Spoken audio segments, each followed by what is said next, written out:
Herzlich willkommen, liebe Leute, zu einem neuen Brach.ch Klemmbausteine-Stream mit mir, Cyril, an einem wunderschönen Donnerstagvormittag. Ich hoffe, euch geht's gut und ihr seid nicht am Verhitzen im Büro oder draussen, wo ihr auch immer sein mögt. Ich habe mir ein bisschen Abhilfe geschaffen hier bei uns im Streaming-Studio, zum Glück. Sonst würde ich hier wahrscheinlich hinschmelzen, oder wird das Ganze ein schwieriges Unterfangen. Wir bauen heute weiter an unserem Mini-Mega-Projekt am Garden Coffee House von Wangen. Das haben wir hier nochmal in voller Pracht haben wir das drauf. Wir machen uns heute sicher ans Dach und an das kleine Vorgärtchen da vorne. Und ja, dann denke ich, sind wir eigentlich schon bald fertig mit dem. Und wenn ich da überall schaue, es hat schon ganz viele neue Projekte, die dort liegen. Und das nächste, was wir anpacken, das wird ebenfalls richtig gross und grandios auch. Und da freut ihr euch sicher drauf, weil ja, vielleicht gibt es auch etwas für euch, wo ihr könnt mitmachen. Mal schauen, ich weiß nicht, ich tue noch nicht viel versprechen, aber es sieht sehr allmächtig aus dort in der Ecke. Also, ich würde sagen, wir gehen gerade mal direkt rein. Und zwar sind wir schon relativ weit hinten. Letztes Mal, wie gesagt, ist es leider so gewesen, dass Styli sich davon gemacht hat und seine 7 Sachen gepackt hat und gesagt hat, ich wandere aus nach Tibet.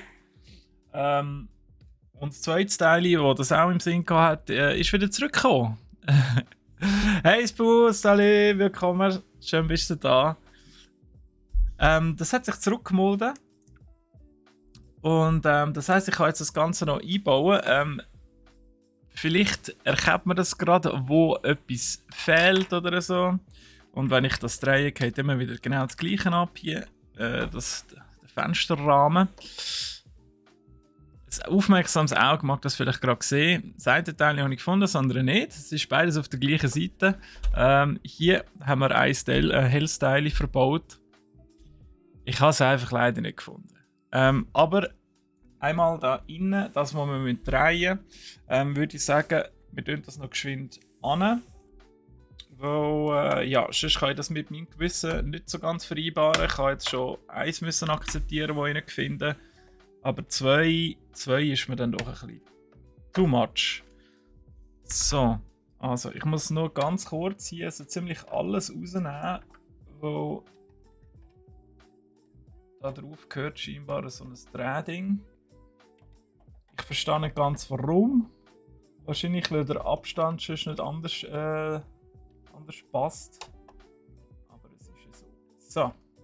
Okay. Also jetzt ist einmal das schön fix und auf einer Höhe. Das freut mich doch sehr. Und dann tun wir da nochmal Deckel drauf. Ich bin wirklich nach dem letzten Stream noch am Boden rumgekrasselt und habe das noch gesucht. Aber es hat sich leider nicht zeigen. Ich habe dann auch noch in den anderen Klemmbausteine-Sets geschaut, ob ich etwas Vergleichbares habe, wo ich das könnte brauchen. Ist leider nicht der Fall. Ja, nun. Jetzt ist es, wie es ist. Irgendjemand wird es wahrscheinlich eingestaubsaugert haben und mit dem müssen wir jetzt klarkommen. Rückschläge gibt es im Leben. Die Kunst ist, wie man mit denen umgeht und weiter schaut. So, ich habe wieder eine riesige Schwette hier vor mir. Und wie gesagt, wir machen uns jetzt das Dächli. Einfach Teile verloren. Ja, ich weiß, es ist. Ich würde behaupten, es liegt nicht an mir, aber weil ich der Einzige bin im Studio, wird es wahrscheinlich schwierig. Also, es könnte auch noch der Hersteller sein. Es könnte immer noch sein, dass es einfach wirklich gefehlt hat. Bezweifle es allerdings stark. Gut. Also, ich würde sagen, wir machen das wie die letzten Mal und ich suche eigentlich einfach schon mal die Teile raus, die wir brauchen. Es wird jetzt je länger, je schwieriger, dass ihr überhaupt alles seht hier. Ich habe ein bisschen versucht, mit der Kamera etwas zu machen, aber das geht leider nicht groß. Da müssen wir extra noch ein Regal annageln, dass die Kamera noch weiter oben wäre. Haben wir jetzt aber nicht gemacht. Wer weiß, vielleicht haben wir ja mal so ein richtig krasses Studio. mit irgendwie 10 Bildschirmen und richtig krassen Mikrofon und wer weiß was. Und dann müssen wir das Regal wieder abnehmen, dann hat es die grusigen Löcher und alle sagen, von wem ist das Loch? Und wir sagen dann nichts und dann sagen aber andere, ja, das ist von diesen Streamer. Die denken eh nur an sich. Nur Follows und Klicks. So ist es dann nicht. So, wie geht's dir heute an diesem wunderschönen Donnerstag mit versprochenen 33 Grad? Sommerlich, herrlich verrissen.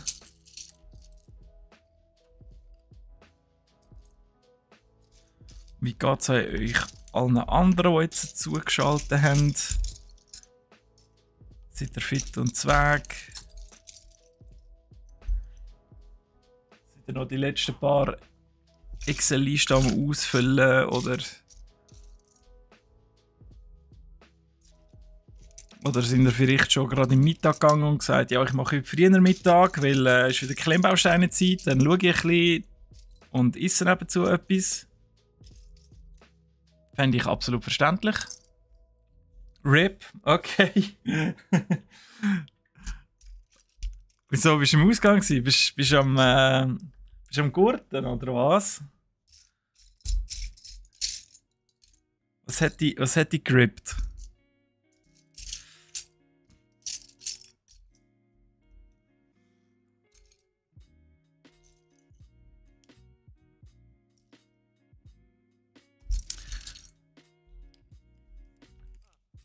Könnte ein guter Tag werden. Bis jetzt finde ich die Teile ziemlich schnell.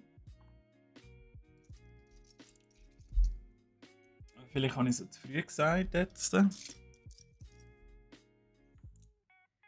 geht wahrscheinlich wieder so lange, bis ich den nächsten Sack aufmachen und dann sieht es wieder ganz düster aus hier. Was nämlich... Nein, doch noch nicht. Ich denke, das kommt jetzt schon. Wegen der Hitze, ja. Es wird leider nicht besser, gell? Also die Nacht war halt schlimm gewesen, wie 20 Grad. Das ist wirklich nicht... Es ist nicht abgekühlt. Aber ist jetzt, glaube ich, auch die einzige Nacht. Also übermorgen oder übermorgen ist schon wieder irgendwie nur noch 13 Grad in der Nacht. Da kannst du wieder schön das Fenster aufmachen, schön alles durchlüften und dann ist wieder tipptopp.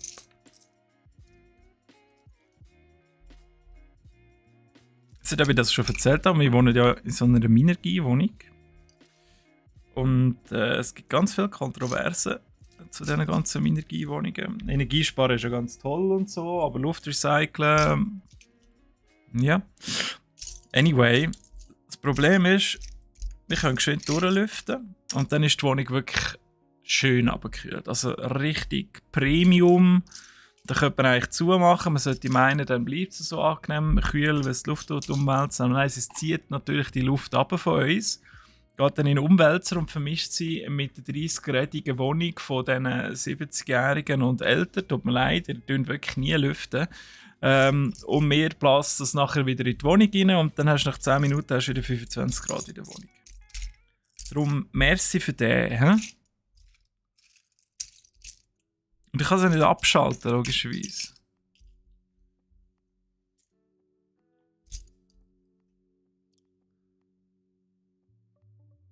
Nächste Woche bist du wirklich RIP.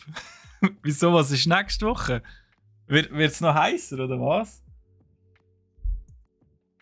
So, jetzt muss ich das anfangen ein bisschen drehen, weil ich muss das perspektivisch bauen. Sonst bin ich sowieso gerade verloren.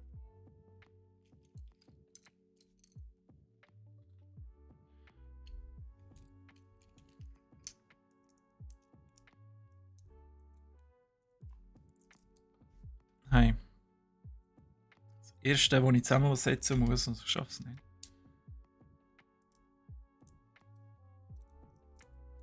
Es geht aber auch nicht richtig drauf hier. So,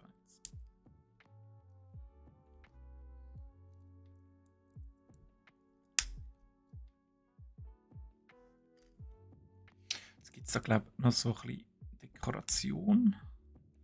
Wanddekoration.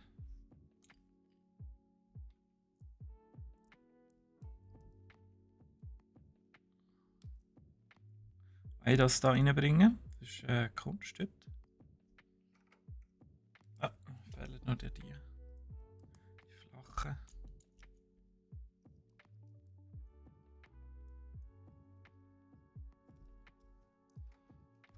So, nehmen wir da einfach da noch den Knubbel an da. Jetzt geht es rundum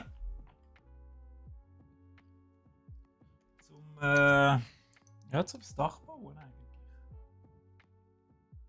Das muss ich aber zuerst schauen. Zuerst mal das Eckige da.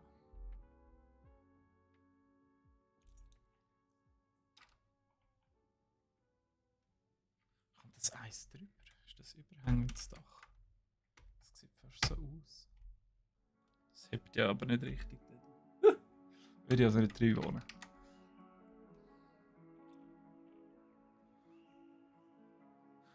Ja, Temperaturregeln sehen immer toll aus, aber es heisst einfach, es heizt oder nicht. Oder jetzt heizt es nicht, aber es hilft nicht beim Kühlen, oder? Das Plastikteil, das sollte den Luftdruck wegen dem Badezimmer oder so ausgleichen. Was? Also kann es passieren, dass wenn das nicht funktioniert, dass sich das Badezimmer dann so anfühlt, wie wenn du 10 Kilometer unter Wasser bist. Dann drückt es dich zusammen, oder? Ganze Woche 30 plus. Ja. Ja, es ist Juli, das Buch, ich weiss. Ich meine, ich bin voll bei dir. Ich bin ja auch nicht so der Sommertyp, eben so heiß und so. Das ist einfach nicht so mies. Aber hey, irgendwann ist ja das wieder vorbei. Da kommt wieder der wunderbare Herbst. Aber ich muss sagen, jetzt die letzten Tage und Wochen war es eigentlich super gewesen. Also so 25 finde ich eigentlich wirklich perfekt. Das dürfte ja sehr gerne immer so sein. Hätte ich absolut gar nichts dagegen. Ich glaube, ich tue mal zuerst die schwarzen an, dann wird es ein bisschen einfacher, um die anderen Sachen drumherum zu platzieren.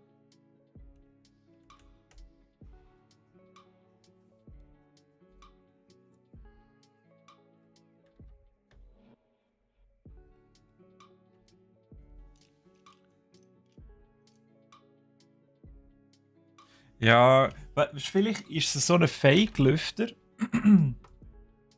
wo eigentlich nur die Luft ein bisschen zirkuliert, aber sonst nichts macht.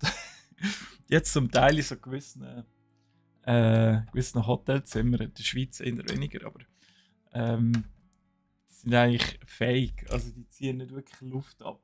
Aber ja, vielleicht hilft es ein bisschen der Psyche, oder so, hier zieht es Luft ab, das ist gut, es ist frisch, aber es bringt eigentlich schlussendlich gar nichts. So. Es ist schräg, es ist nur auf der einen Seite überhängend, aber nicht auf der Seite. Ja gut, also jetzt müssen wir wieder abzählen hier. 4.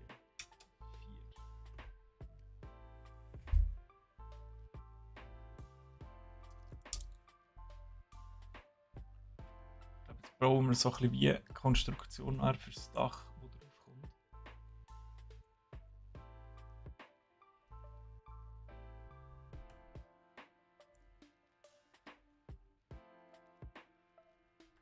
Ich hoffe, ich zähle das alles richtig ab hier.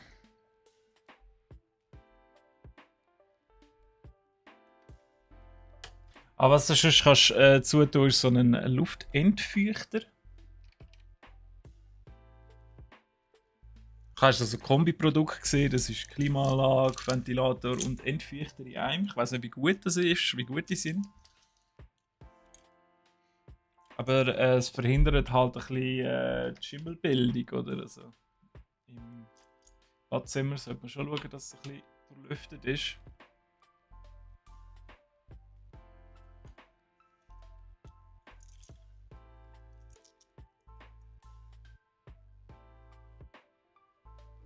Also das ist jetzt wirklich kompliziert. Ich weiß nicht, sehen die das?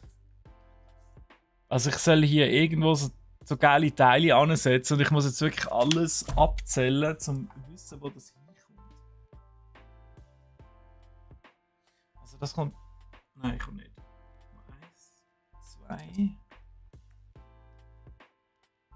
2 dazwischen. So. Und so, glaube ich.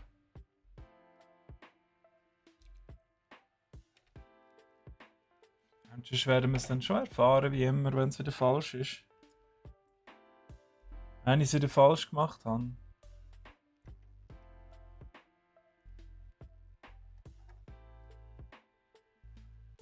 Das sieht jetzt ein perspektivisch schon wieder falsch aus. Immer so. Horror. 4. Das hat jetzt 2 Abstand, hat sie da hinten. Macht das Sinn, weil da habe ich ja das Dach noch nicht fertig. So. So. Ja, da hat es nämlich nachher 2 Abstand, das ist gut. Luftbefeuchter. Ja, aber den brauchst du ja nur im Winter, oder? Also der würde ja... Also gut, wenn du irgendwie so Sauna machen, dann würde ich wahrscheinlich nächste Woche das anbieten, dass du den Luftbefeuchter holst. Und dann schön die Wohnung, weißt so 85% Luftfeuchtigkeit und 30 Grad in der Wohnung. Du musst einfach das Mindset ändern, dass es eben halt nicht deine Wohnung ist, sondern deine Sauna. Und du kannst die Leute anrufen und sagen, hey, wenn ihr rüberkommt, ich habe Sauna. Und sie so, wow, was? Hure geil! Sauna in der eigenen Wohnung? Nein!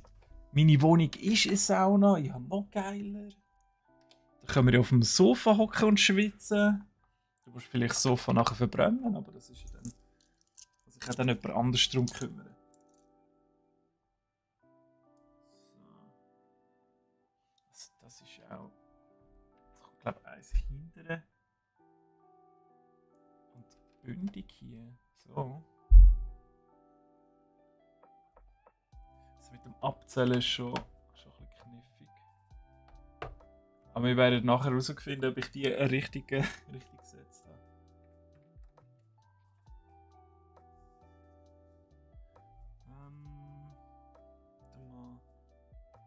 So ein Dreierteil.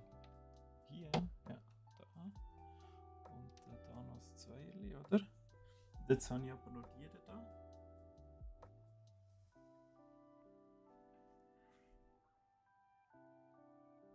Ah, da hinten kommt nochmal so eins an.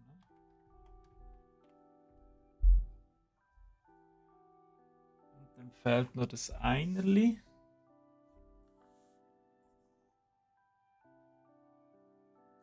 Da hinten haben wir alle davor.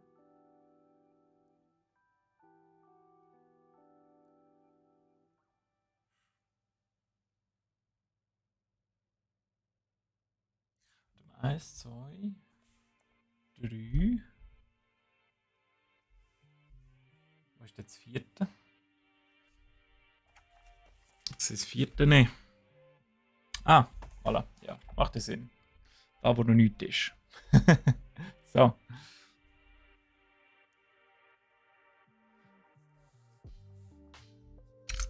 Ich mag dein Mindset, Spu. Eben, genau, gerade den Kohle heimnehmen, gerade verdienen, oder? Dann kannst du noch ein bisschen Barbetrieb machen. Kannst ein bisschen Getränke verkaufen und so. Mega gut. Oh. Es fehlen Sachen. Scheiße, der nächste Sack geht auf.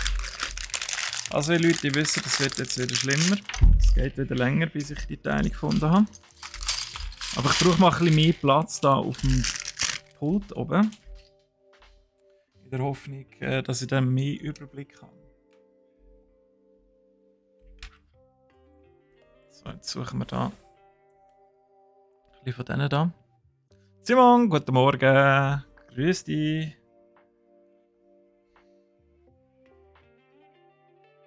Wir sind immer noch am Garden Coffee House, by the way. Was das nicht aufgefallen wäre. Wir sind jetzt am Dach aktuell.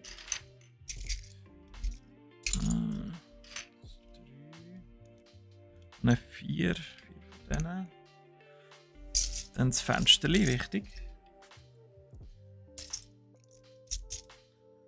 Jetzt können wir ja von unserem Garten Kaffeehaus aus dem Estrich nicht raus schauen. Da. Das brauchen wir noch. Ein ganz spezielles Teil, so ein eingekerbtes. Und 8 von denen da wieder.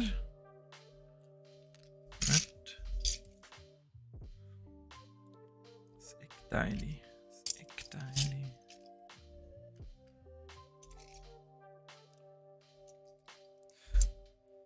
Simon, wie geht's? Alles gut bei dir? Viel Arbeit?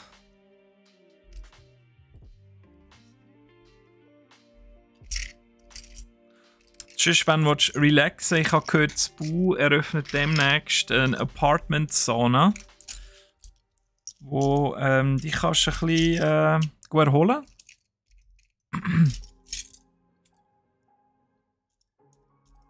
Sauna kann man ja immer machen. Auch im Sommer. Schweizer tust du ja sowieso, da kommt es auch dann wirklich nicht drauf an.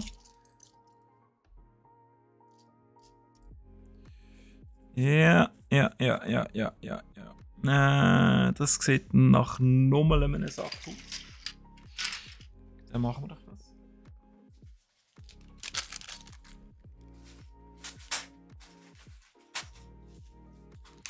Das ist der zweitletzte Sack mit der Nummer 7 drauf. Und nachher geht es schon das 8, dann haben wir noch das 9 und dann sind wir fertig. So. 4. Nein, 5. 5 brauchen wir von denen. Okay. 5. 2 von diesen Einerli. Und noch etwas ganz Winziges. Kleine weisse Teil. Ja. Garantiert. Wow. Da ist jetzt aber etwas. Wieso ist der offen? Ich habe mal aufgemacht.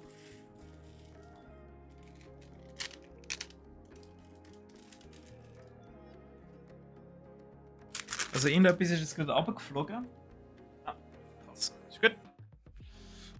Alles gut, alles gut. Es passiert nichts.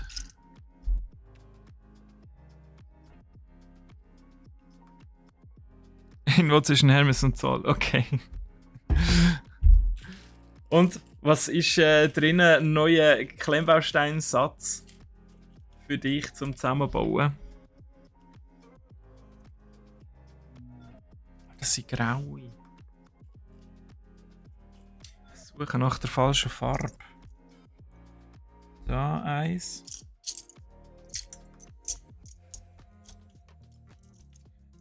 Das ist es nicht.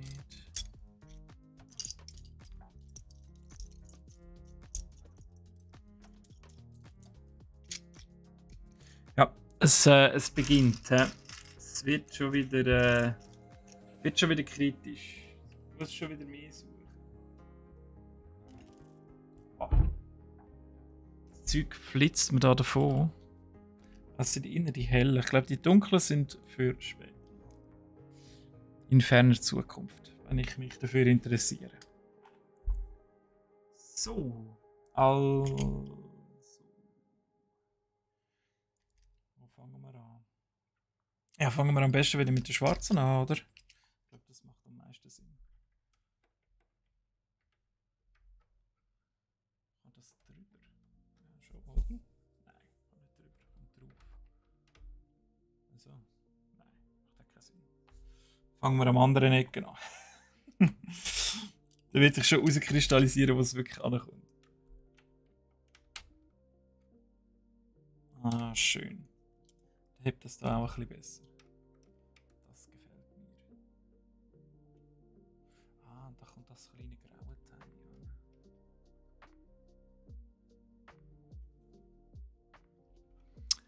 Bitrace, salut, grüß dich. Willkommen zum Stream. Hast du es gut? Bist du weg? Welchen Dialekt, das ich rede? Ja, da hat man schon Nachforschungen betrieben. Man hat es bis heute noch nicht herausgefunden. Das CERN läuft aktuell nur für mich eigentlich, um herauszufinden, welchen Dialekt das ich rede. Das hat man sämtliche Forscher abgezogen. Noch ohne Ergebnis leider, ja.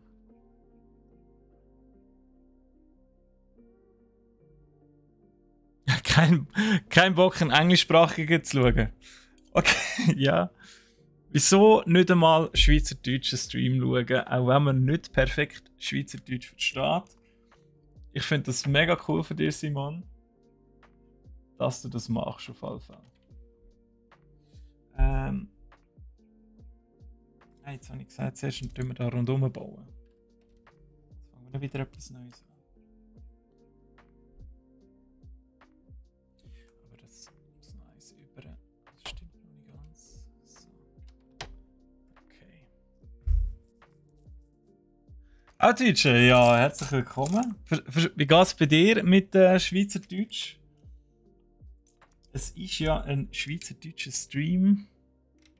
Also wir sind als Schweizer Unternehmen, wo halt Schweizerdeutsch reden. Die meisten Leute, nicht alle. Klar, wir haben viele Deutsche bei uns. Alles super tolle Leute.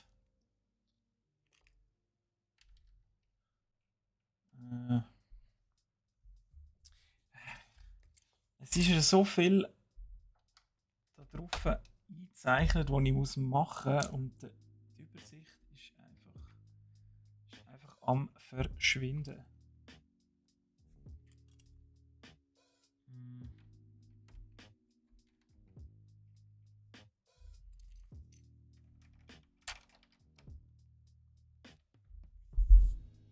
Also das kann ja nicht sein. Nein. Da kommt noch eins dazwischen.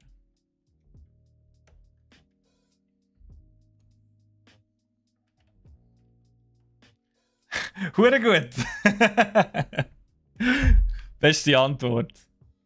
Sehr, sehr sympathisch, das freut mich, dass du das hure gut verstehst.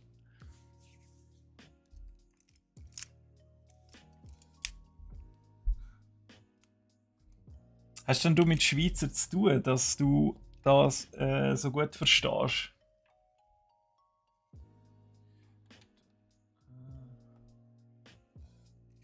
Ist das. Nein, das müsste eigentlich 8er sein.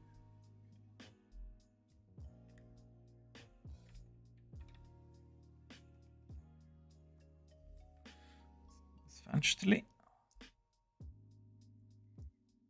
Also das Dach im Ansatz gefällt mir jetzt schon recht gut.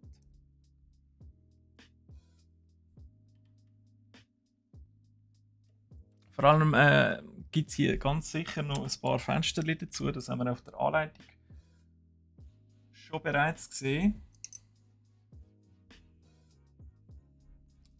Jetzt müssen wir natürlich da hinten noch weitermachen.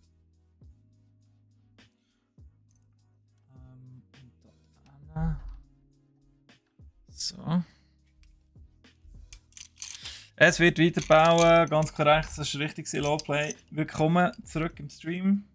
Schön, schaust du heute hier vorbei. Das freut mich enorm.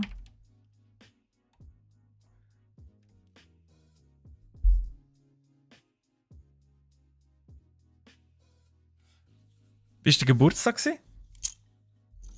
Gratuliere noch nachträglich im Übrigen. Hast du einen Ferrari bekommen?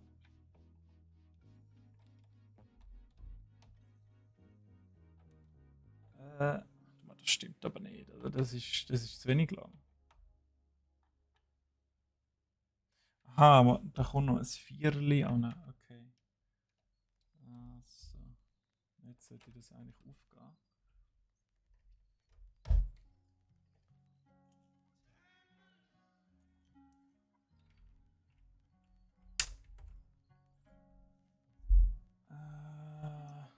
Also es sieht bis jetzt auch recht gut aus, wenn ich die Teile da reingesetzt habe. Hä? Also da darf ich mir auch mal selber ein bisschen auf die Schulter klopfen. Ich glaube, das habe ich jetzt mal richtig gut angekriegt hier.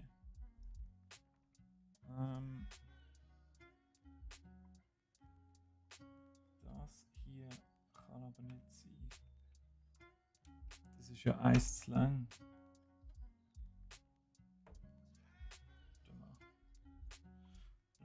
Warte mal. Gehen wir zuerst unten durch. Der Sechser, aber den Sechser haben wir doch schon verbaut, oder? Das ist ein Achter. Nein, der Sechser hat in der Hand.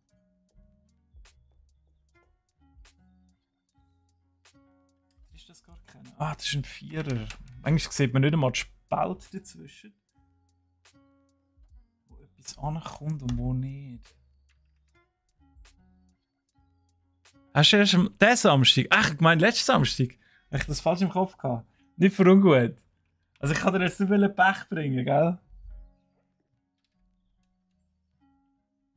Ah, jetzt habe ich gemeint, ich bin mal richtig gut. Ich kann mir sonst schon nie Geburtstage merken. Das heißt, ich denke, ich bin richtig geil hier. Und habe mir das mal können merken.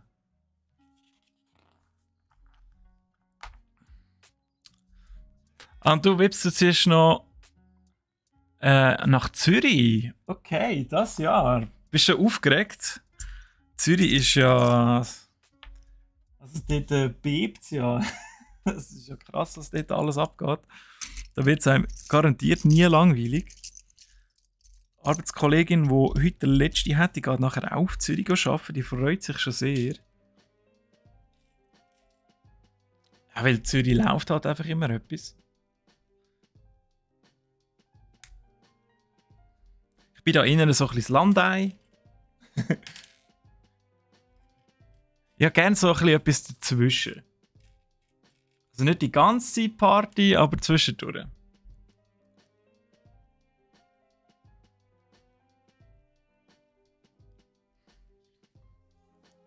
Endlich weg von Deutschland.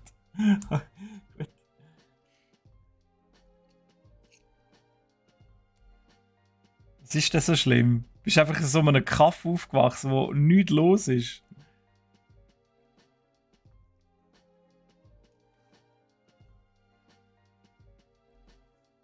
Vielleicht ist er zusammen da aus lauter gewohnt.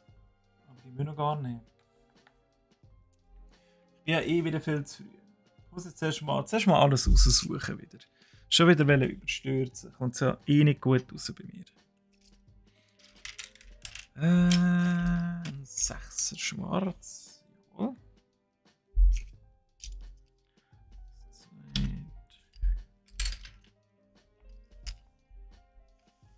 Ja gut, 30 Minuten IC. Was fährt der? 320 Stundenkilometer. Ob ich heute fertig werde, ich gebe alles. Ja, weil ich habe eigentlich dort schon das nächste Projekt und mit dem wollte ich unbedingt anfangen.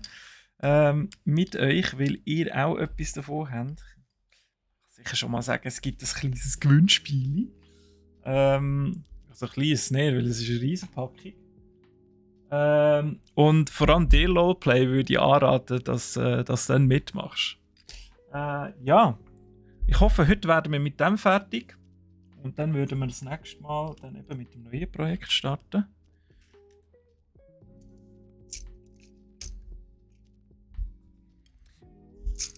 Es gibt auch wieder einen Sneak Peek, also, oder ein Preview oder wie auch immer man das bezeichnen will. Das heisst, es ist ein Bausatz, der noch gar nicht erschienen ist. Aber wir dürfen den schon bereits mal zeigen und zusammenbauen.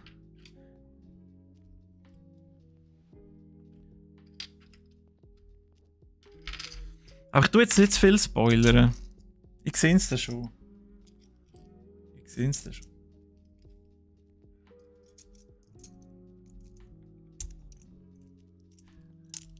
Michael Schumacher Ferrari. Vielleicht? Könnte gut sein, ja.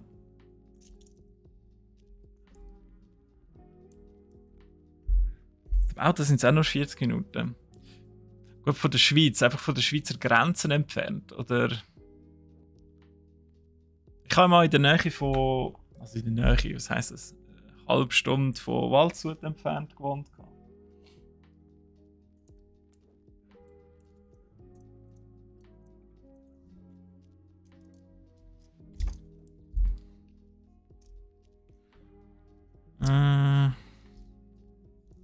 Aber ich glaube, Waldshut ist ja so, das ist einfach so ein Schweizer Ding, oder?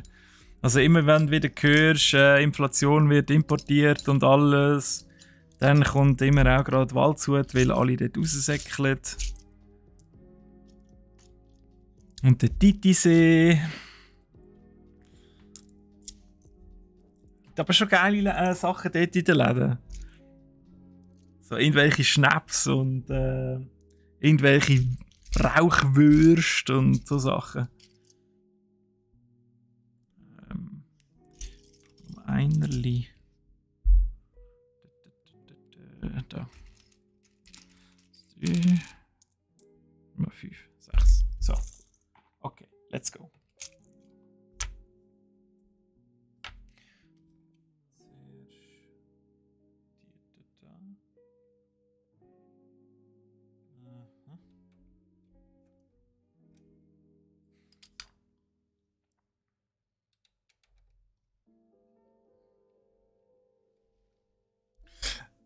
Wips, du siehst auf der linken unteren Seite eigentlich, wie es aussehen. Also wir bauen da an dem, vielleicht auch für die jetzt noch nicht zugekommen sind, von Wange das Garden Coffee House aus der Architecture-Serie, der Architekturserie. Und ja, weil es schon so hoch ist, also ich habe es vielleicht mal schön nochmal in die Luft, weil es eben schon so hoch ist, passt es nicht mehr ganz unter die Kamera. Darum ist das ein bisschen mühsam für euch aktuell zum Zuschauen, das gebe ich zu. Aber es sollte eigentlich nicht immer so bleiben. Wir arbeiten heute auch noch ein bisschen an einem Vorplatz mit Dekoration. Man kann das hier auch so wunderbar aufklappen. Und das soll sich eben ein bisschen an dieser Architektur orientieren vom alten Paris.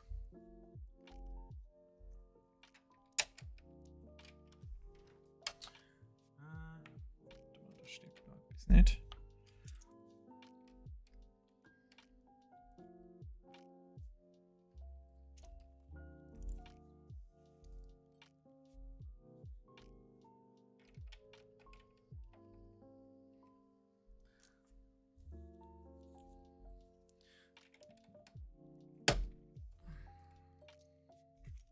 Was sind so eure aktuellen Projekte, die ihr gerade habt bei Klemmbausteinen? Oder mit Klemmbausteinen meine ich?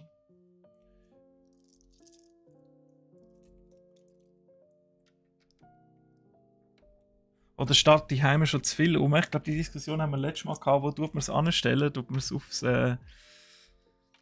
Regal.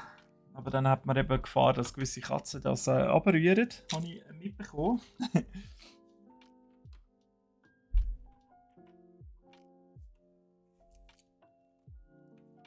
Oder lassen wir es gerade in die Kiste.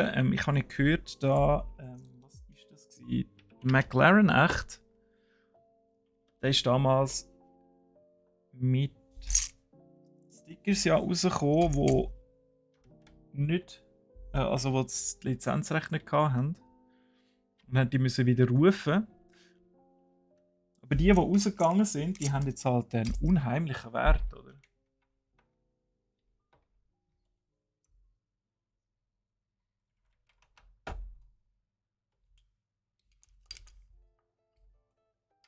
Und da Mitarbeiterkollegin hat sich natürlich einen gekauft, der rausgekommen ist. Die sind auch alles so Klemmbausteine-Fans. Gerade zugeschlagen. Und falls ihr euch wundert, nein, wir schnappen im Fall euch die ganzen Waren nicht vorher weg. Können wir auch gar nicht. Wir müssen genauso wie ihr warten, bis das Ganze im Shop online ist. Also wir tun da überhaupt nicht uns selber irgendwie bevorteilen.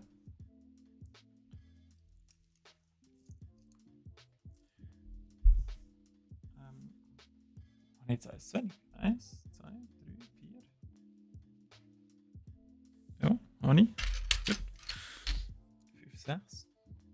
Ah, da wäre es gewesen. sie wieder da über. Ich finde es nachher nicht mehr.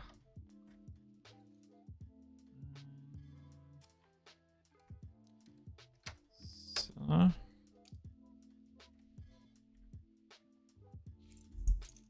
Vielleicht bin ich in einem anderen Leben auch Dachdecker gewesen und darum ist mir das hier mit Erfolg beschert, so wie ich das jetzt gerade anstelle.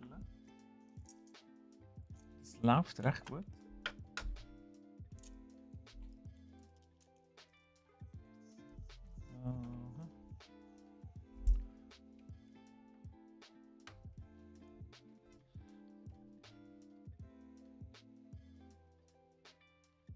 Etwas Kleines baust du, Simon. Okay. Aber dann ist auch, eben, dann hast du es an einem Tag fertig. Und man kann ja auch die kleinen Sachen mega geniessen. Es ist ja auch ein bisschen, wodurch ein bisschen Kunst. Das muss ja nicht immer so ein Mammutprojekt sein. Wenn die natürlich Spass machen. Aber ich denke jetzt eben, also heissen Sommertag, willst du auch nicht irgendwie 5 Stunden so einem Gartenkaffee hocken, sondern dann nimmst du mal geschwind etwas Kleines, das du kurz kannst zusammenbauen kannst, um die abkühlen in der Wohnung. Und dann ja, und dann gehst du wieder raus. So, okay. Also es geht fix, Leute. Wir müssen wach sein, mit den Augen dabei sein. Es geht heute richtig, richtig schnell.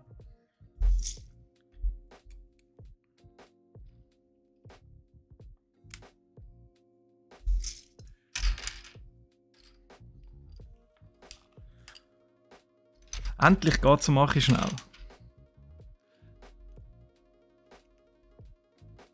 Genau, das ist der McLaren, ja.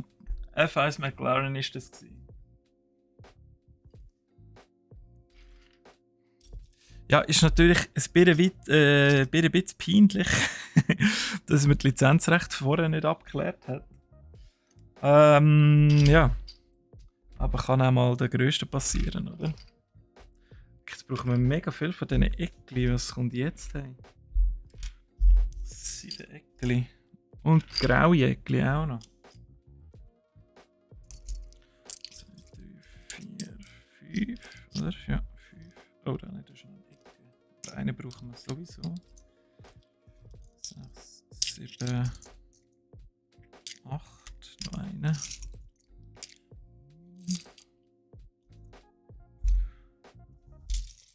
Also ich muss sagen, wenn ich zuerst raussuchen, was ich brauche, geht es schon wirklich viel besser. Jetzt machen wir das nächste Mal gerade von Anfang an. Ein bisschen System dran.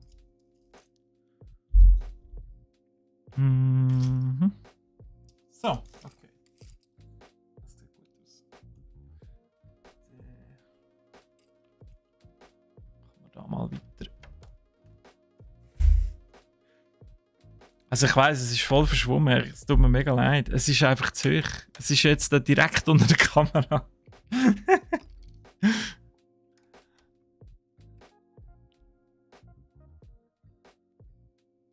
Ah, okay. Ja, aber wieso hättet ihr nicht drauf dürfen? Eben wegen Lizenzproblem, oder? Oder habe ich das falsch verstanden?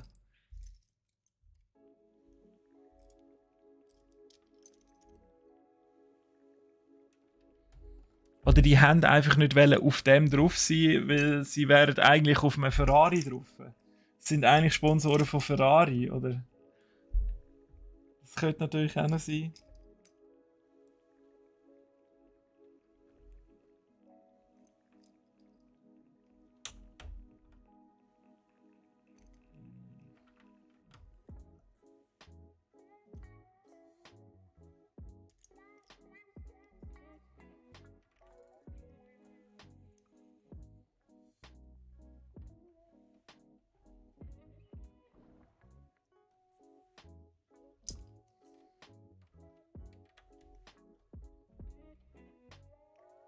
Ah, Sponsoring ausgelaufen, okay.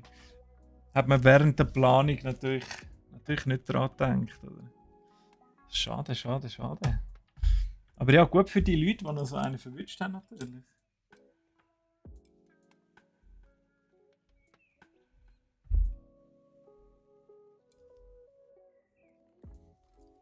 wie mit gewissen Aktien und NFTs und so, wenn du weißt, was ist mega gefragt und dann rechtzeitig einsteigst. Gibt es ja Leute, die machen mit so etwas Geld.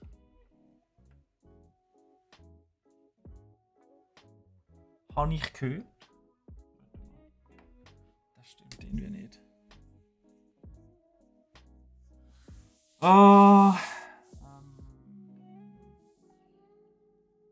Es ist wieder wirklich schwierig, das Zeug zu erkennen.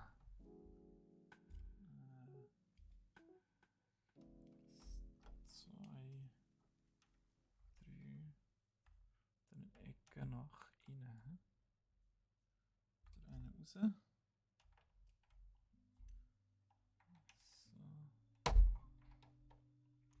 Ich sehe es selber schon nicht mehr, es ist schon richtig weit weg da.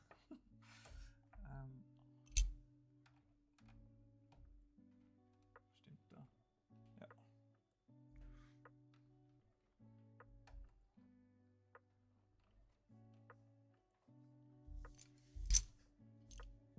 Ich habe mir das wirklich auch von dir abgeschaut, Lowplay, natürlich. Ich meine, irgendwann haben wir ja unser Wettrennen, oder? Und ich tue schon mal vorbereiten und trainieren für das. Ich will mich ja nicht blamieren, oder?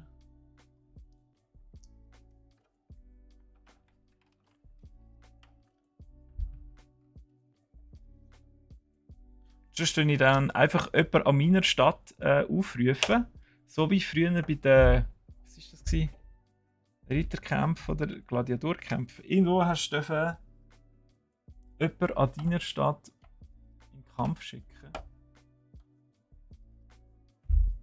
Wenn du selber keinen Bock gehabt hast.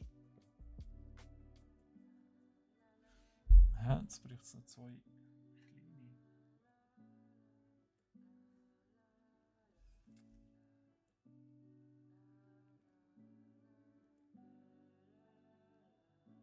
Ah, das sind die mit dem Bocken, das erkennst du ja fast nicht.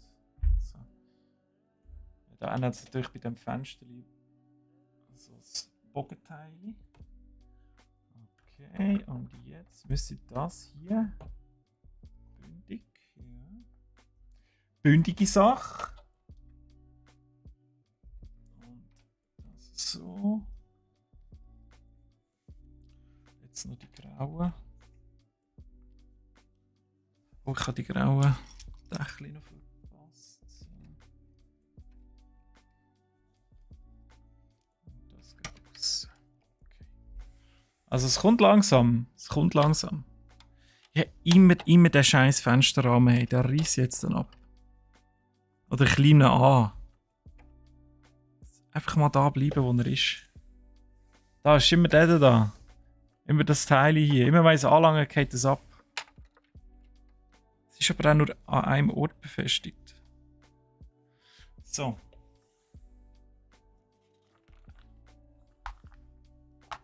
Schwachsinn, ich glaube, es ist geil selber, okay. Kein Stellvertreterkampf, gut. So quasi. Stellvertreterkrieg, oder? Gibt es doch, glaube ich. Gut. Nehme die Herausforderung an.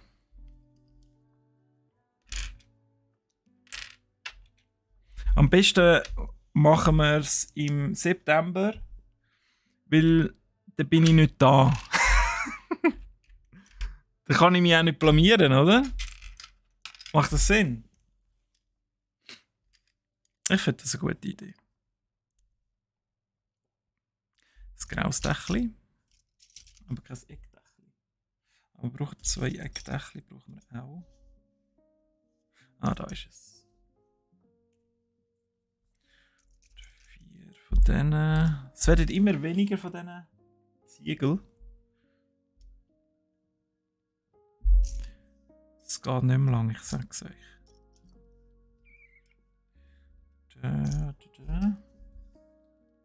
Sekunde! Muss ich gerade noch in die Papeterieabteilung über. Sie belästigen. Hat es schon mal gegeben, dass er Klemmbausteine zusammengeleimt haben, weil es einfach nicht gehabt hat?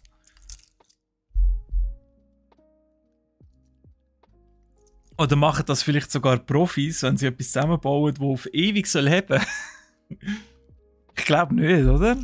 Das Zeug, das druckt es dann nachher auf die Seiten raus, oder? Dann sieht es nachher richtig beschissen aus.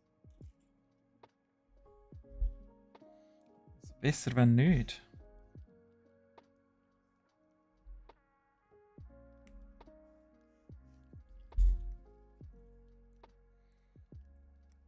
Mhm. 2 von denen.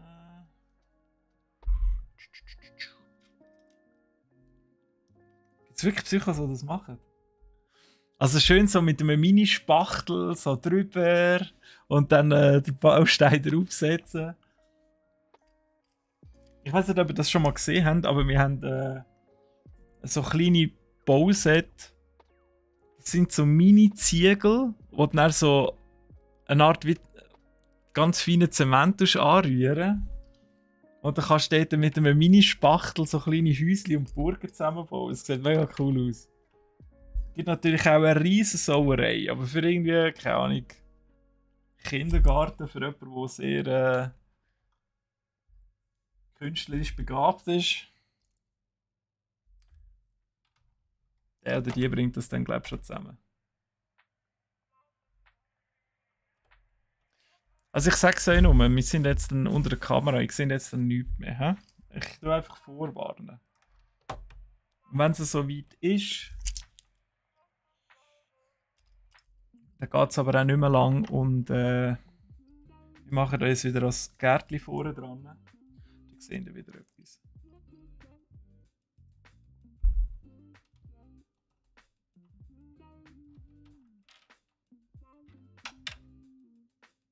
Willst du wohl da drauf bleiben? Das ist halt, wenn ein Vierteil nur an einem Nöppeli habt, dann ja, hilft es halt nicht viel, oder?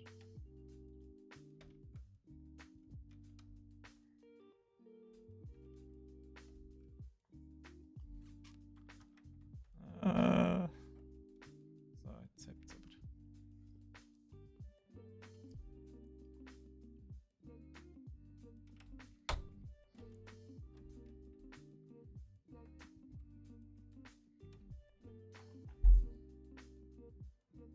Ja gut, es hat ja die Zwischenräume bei den Klemmbausteinen, oder? Der druckt das wahrscheinlich wirklich nicht auf die Seiten raus. Aber es ist doch irgendwie auch bitter, wenn das nie mehr kannst wiederverwenden kannst, oder? Wenn du das Gefühl hast, hey, das Garten-Kaffeehäuschen hier, aus dem wollte ich jetzt irgendetwas Geileres machen, als der Hersteller dafür angedenkt hat, dann kannst du das einfach vergessen.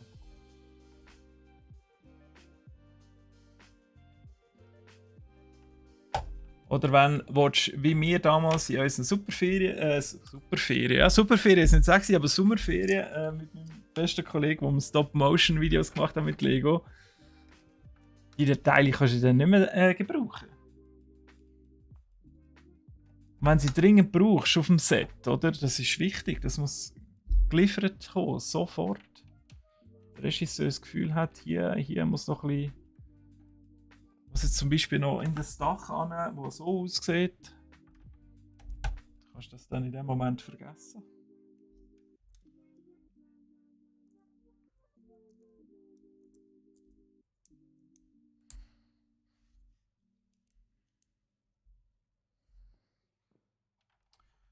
Da müsste eine Lösung an. Ja gut, also wenn es ein gutes Set ist, dann sollte es ja auch einfach heben und fertig.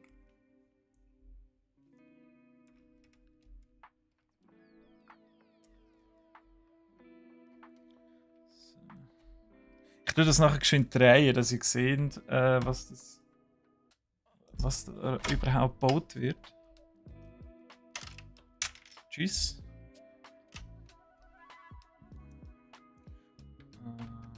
Da noch. Jetzt muss ich da schon ein bisschen querwegs reinschauen. Wo fehlt jetzt noch das Teil?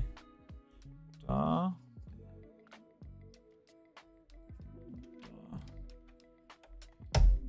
Okay. Also ich hoffe, man sieht noch ein bisschen. Ja, mal es geht noch. Also sind ganz nah. Aber es gibt überall ein bisschen Fenster noch rein. Bin ich ein grosser Fan davon. Habe immer viel Freude.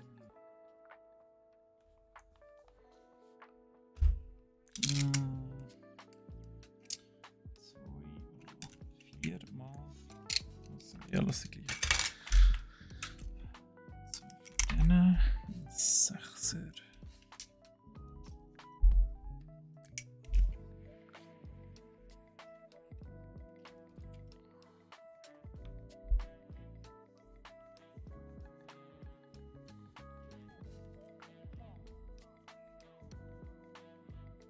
Das wird ganz ein kurzer Abschnitt.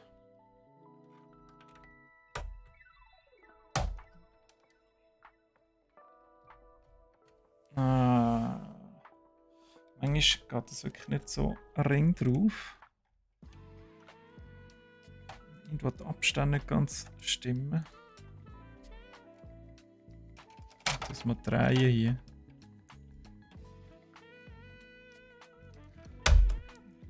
Ich finde, bei einem Klemmbausteinsatz sollte man eigentlich nie würgen. Aber hier, hier ist es wirklich nötig. Bringen wir den Hammer.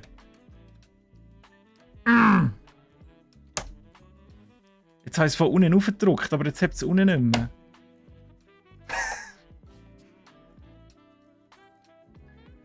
Herrlich.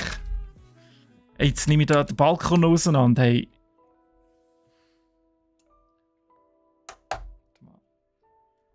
Ah, es war das nächste zusammen. So, jetzt, okay. Könnt ihr wieder beruhigen? Ich mich auch. Ah, jetzt ist gut. So. Und die schwarze so. Kleine.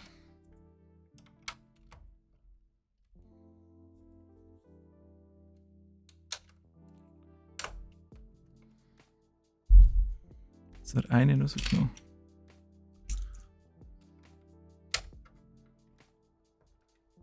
Sehr schön. Jetzt gibt es da noch die Mini-Dächli oben drauf. So. Muss schon richtig auflangen. Also es ist, was steht hinten drauf?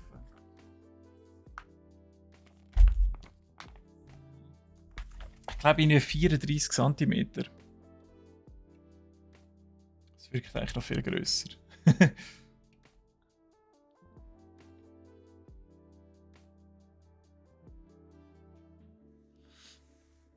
Ja, ich kann mir schon vorstellen, aber also, dass die nicht so richtig auseinanderbringst. Aber sie sind nicht auf allen Seiten mega gut verkeilt.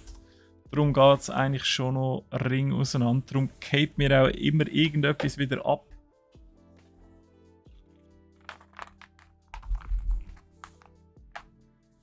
So, jetzt wird es interessant hier. Ich bin gerade fertig mit dem Dach.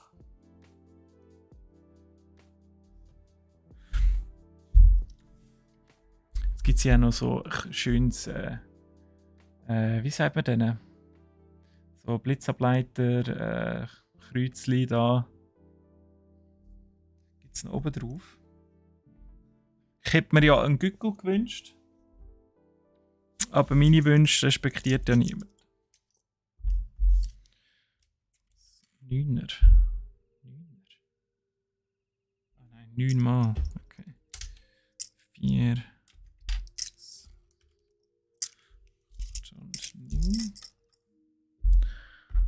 Sag doch einfach, alle restlichen Teile wären einfacher. Auf den auch noch.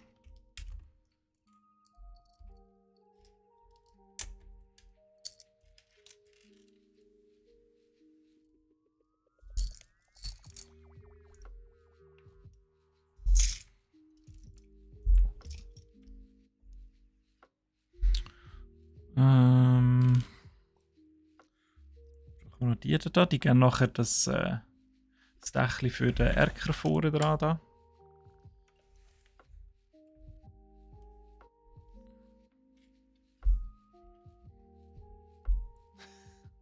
Danke, wenigstens jemand, der Mitleid hat in dieser harten, schnöden Welt. Kann ich wenigstens an das denken, wenn ich heute brüllend ins Bett liege.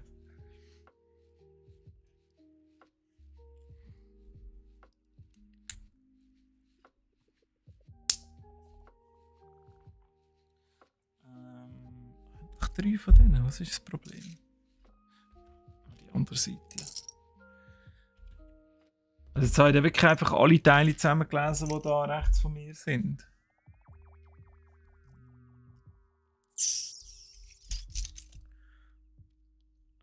Zwei von denen. Und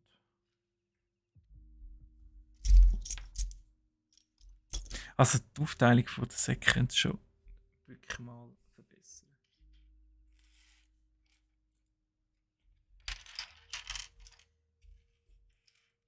Einfach nur ein Graus.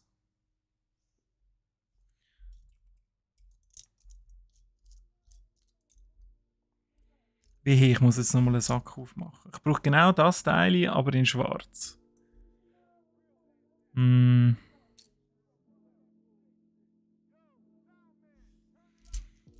Leute, es beginnt. Es beginnt wieder.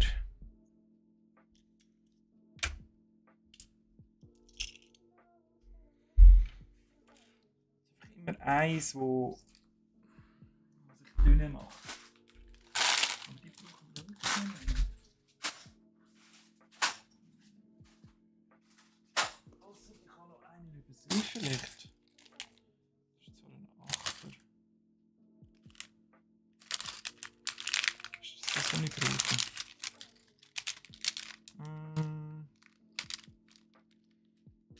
Nein.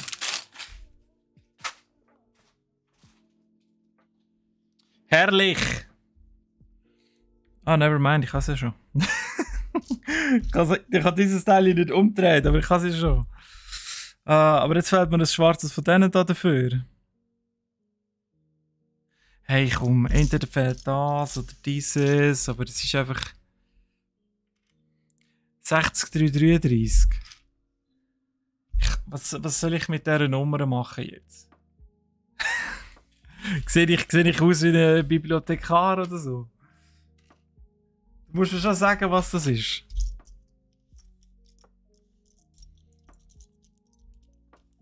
Oder hat es einen pornografischen Inhalt?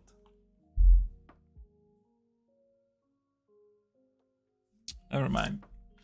Machen wir mal. Wir brauchen eh nur eins. So. Dann noch 6.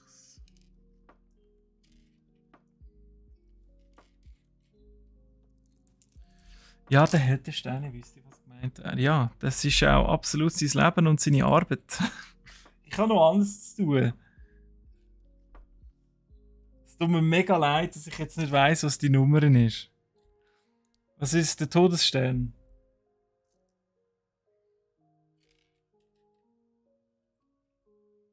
Millennium Falcon.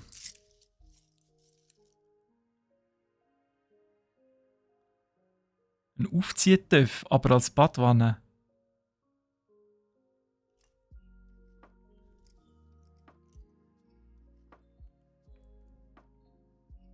Was? Also das check ich jetzt nicht. Ein Aufziehtöpf als Badwanne? Was?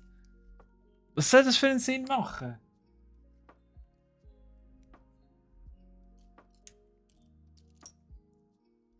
Ein Aufziehtöpf als Badwanne. Was hast du geraucht heute Morgen?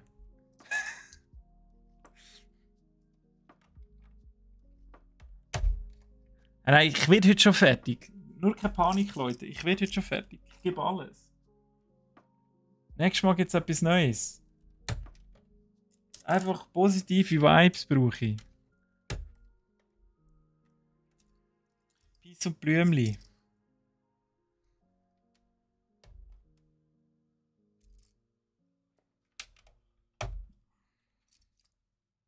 Also eben, wie gesagt, es wird kritisch für euch. Zum Schauen hier. Wir müssen nur noch die Teile hier durchheben. Und dann sehen wir wieder mehr.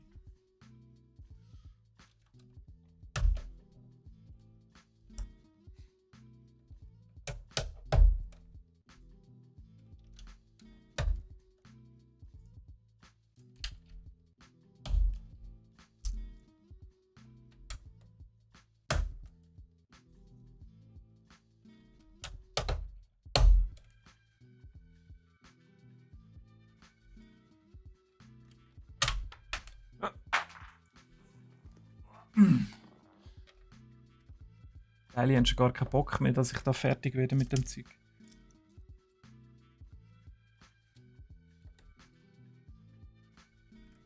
Sie sabotieren mich.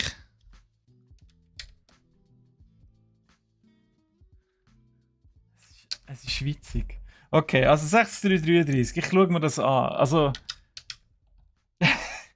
Also das habe ich mir jetzt bis an mein Lebensende gemerkt, dass das ist. 60333. Herrlich. Ein aufziehbarer Töff als Badwanne. Muss ich mir unbedingt geben.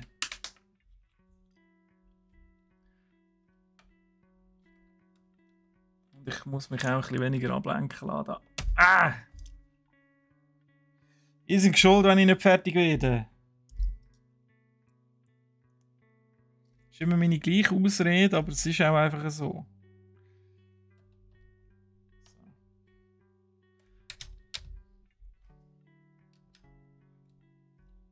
Schon wieder 12 Uhr? Oh ja, es ist 12 Uhr. Guten Miteinander. Ich hoffe, ihr habt etwas Wunderbares vor euch im Teller. Vielleicht habt ihr es ja schon ausgegessen. Vielleicht könnt ihr es ja schon posten oder sind zum Zubereiten. Und ich hoffe, es schmeckt wunderprächtig in eurer Küchenkantine, wo ihr auch immer sind.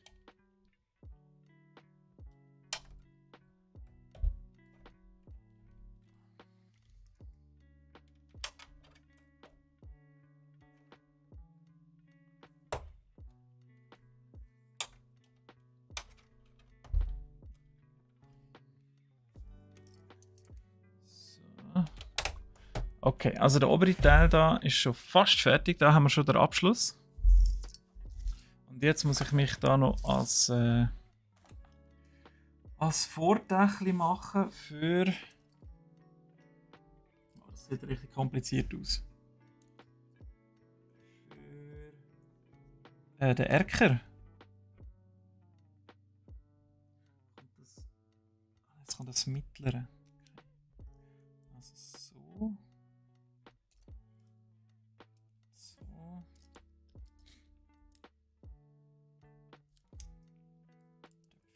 Quer drüber. Oder nein, die dunklen. Oder? Die hellen kommen noch da oben drauf. Gescheiter zuerst die schön fertig. Jetzt baue ich noch ein falsches Teil jetzt da unten rein.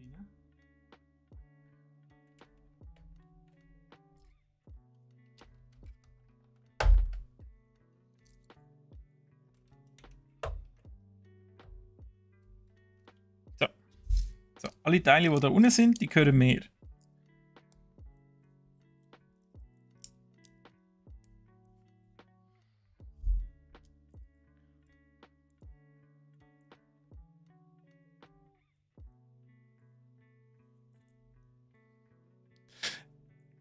Wie das geht mit der Nummer? Ich glaube, es hat einfach damit zu tun, wenn du zu etwas so eine starke Bindung hast, dann kannst du die Sachen einfach merken.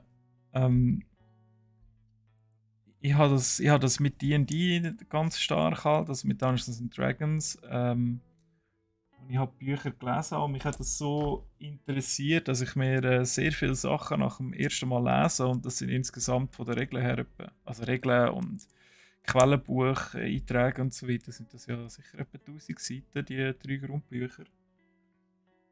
Aber wenn es halt so ein bisschen deine Passion ist, oder, dann kannst du das einfach recht gut im Kopf behalten. Und bei ihm, Held der Steine, wird das garantiert nicht anders sein. Einfach weil er für das lebt und das so gerne macht, dass er sich die Nummern merken kann. Das ist wie wenn du früher zum Dings gegangen bist, Händler des Vertrauens für irgendwie ein Brettspiel oder Sammelkarte oder Warhammer oder so. Also die haben ja in der Regel alles. Oder ja, denk mal, ein gutes Beispiel: Magic-Spieler, also die Alteingesessenen, die schon länger spielen.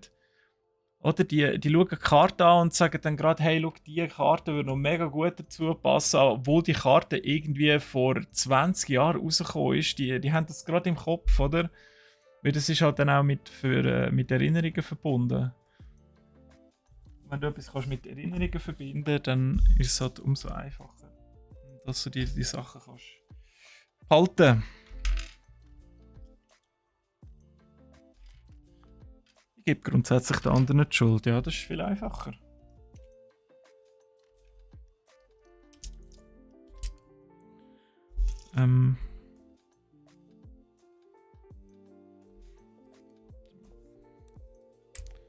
Zwei, drei,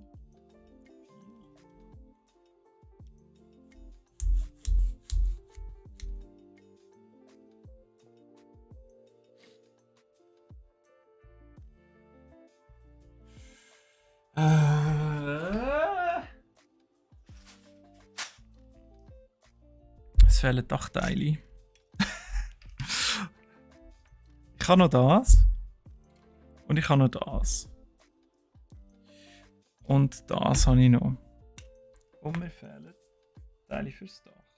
Aber, warte mal. Weil die brauche ich auch schon.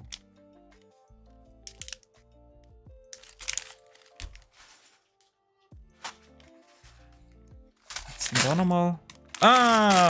Doch schon das 8 aufmachen.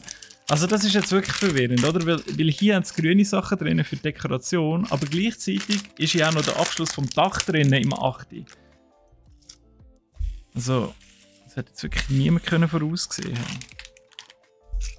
Das muss ich da so machen. Aha. Und da das andere 8 brauchen wir auch schon. Schauen, dass das auch klar ist. Wenn nicht zuerst mal. Also das brauchen wir nicht und das brauchen wir auch noch nicht. Und 4 von denen und Eckteile. Salami-Pizza mit extra Salami. Absolut meine Traumpizza. Scharfe Salami hoffe ich. Einfach normaler Salami ist, oder was auch geil ist der mit der Pfefferkruste. Selber noch draufschmeißen. Herrlich. Das ist ja richtig gut. So, 4. Und die helle. 3, 4. 1, 2, 4.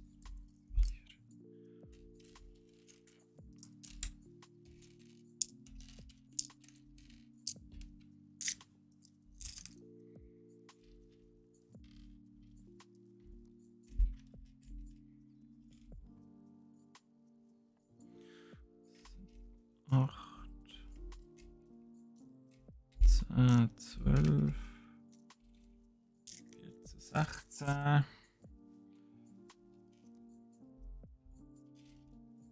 So habt ihr euch sicher den perfekten Klemmbausteine-Stream vorgestellt, wenn ich Bauklötzchen abzähle.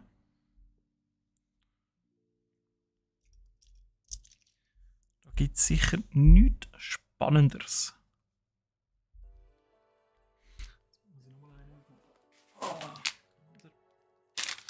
Die grauen drinnen. Ja.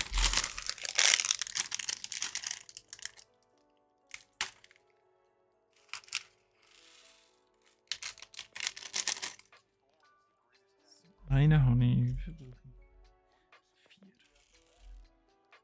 4. Und 8.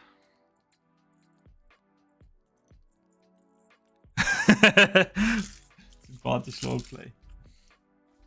Ja. Der M-Budget Salami im halben Kilo Pack. Quasi. Wunderprächtig. Warte mal.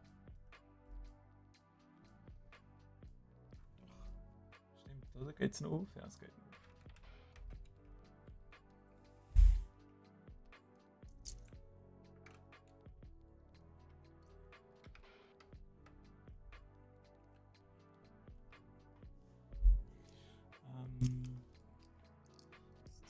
Jetzt gibt es noch das Chemie oben drauf. Kein Das Haus ist komplett ohne Chemie. Das haben sie auch bei unserem Nachbarshaus gemerkt, die am Bauen waren. Schön Solarpaneele auf der einen Dachseite verteilt gehabt. Und dann gemerkt, irgendwie ist das Chemie zu wenig. Ein Solarpaneele wieder weggenommen. Und dafür noch das Chemie durchgezogen. Kann ja mal passieren. Ich würde ja sagen, wenn ich da ein Teil verliere oder nicht finde, ist das weniger schlimm, als wenn irgendwo das Chemie fehlt. Aber hey, das sind Peanuts, oder? Also,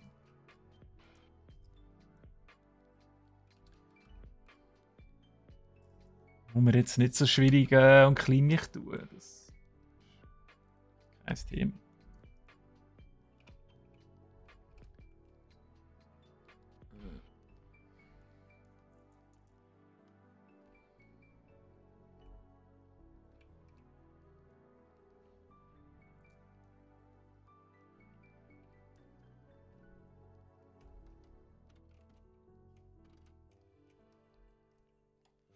Schluck Wasser an da.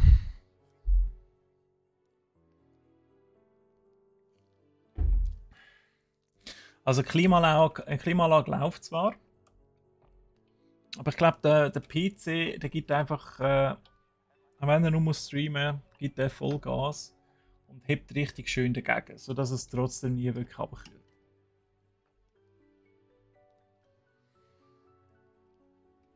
Ich weiß nicht, wie es euch so geht, aber im Sommer habe ich nie so Kopfhörer an, zumindest daheim privat. Ja, weil die einfach fucking heiß gehen. Also, sie tun schön deinen Kopf isolieren. Oder? Weil die Ohren sind ja gleichzeitig auch so etwas wie ein Chemie. Und ja, und behalten einfach die ganze schöne Hitze in deinem Kopf rein. Das macht doch Spaß. Jetzt habe ich immer einfach die kleinen Knubbels von der Handypackung von meinem Sony-Handy von gefühlten 10 Jahren. Funktioniert halt immer noch. Und mein Motherboard hat leider kein Bluetooth 5.0, wo da könnte Abhilfe schaffen.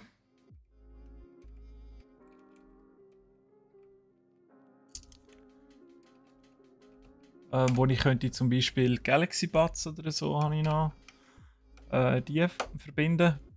Ich könnte einen Adapter kaufen, für das bin ich aber zu faul. Ja, da müsst ihr ja extra bestellen im Internet, oder? Wer macht das heute noch? Internet bestellen, hey. Jure Treimer! Oh, jetzt hat es irgendwie ein bisschen geknackt. Habt ihr noch da?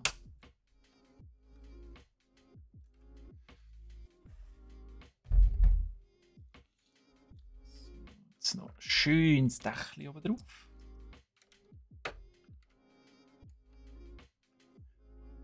Handsport.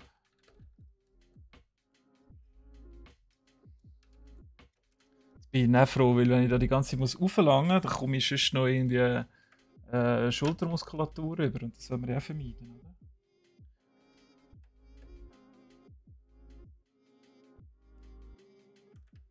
Nein! Ich habe es zusammengebaut! Hä? Ah, da kommt noch. Aha, ich muss das vielleicht zuerst zusammen machen. Einen Moment. Also. Und da kommt noch einer dazwischen. Ja, ich muss das da zuerst am Boden ein bisschen zusammenbauen. Merke ich gerade.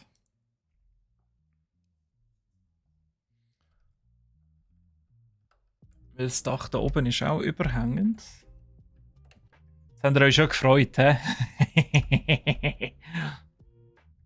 So denkt, oh, jetzt ist er endlich fertig, jetzt sehe ich wieder, was er baut. Nein. Das ist eben Content. Und dann zwischendurch noch Teile verlieren, die man nie mehr findet, weil sie irgendwo auf der anderen Seite runterfallen. Das ist der Content. Für das habt ihr gefollowt. Vielleicht nicht für das, aber jetzt gibt es halt nur das. Ist hier kein Wunschkonzert. Mist, ey. Okay, also jetzt machen wir das zuerst so zusammen. Es kommt alles gut, Leute. Es kommt alles gut. Aber jetzt sind die Knubbels, oder? Die müssten doch eigentlich noch jetzt anders noch heben.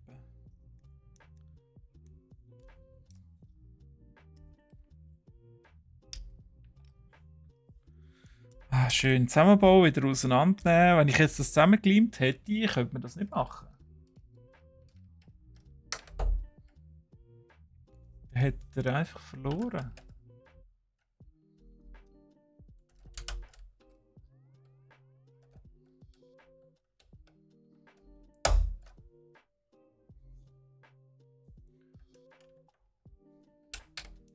So.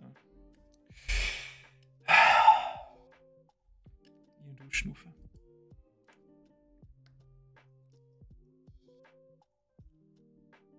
Also der erste da können wir mal drauf tun.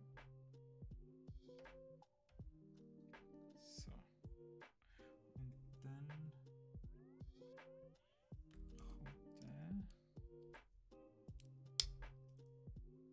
So. Jetzt hoffen wir sehen jetzt. Eben, es ist da ganz ein bisschen überhängend. Heute habe ich erst gemerkt, wo es gegen das Ende gegangen ist. Aber käme man da hin, wenn ich alles würde auf Anhieb richtig zusammenbauen? Oder? Ein bisschen Failure muss einfach dabei sein. Und so. So. Fensterchen kommen doch noch, oder? Da hat sich noch Fenster. Die müssen wir doch auch noch fertig machen. So, okay. Gut. Ich finde, jetzt sieht es schon ein bisschen nach etwas aus. Ich habe es nochmal ganz geschwind in der Kamera. Unser Dächli. Also ich finde, macht schon ein bisschen etwas her. Jetzt fehlt einfach noch oben die Fensterli, die fehlen noch. Ja, noch eine halbe Stunde. Ah.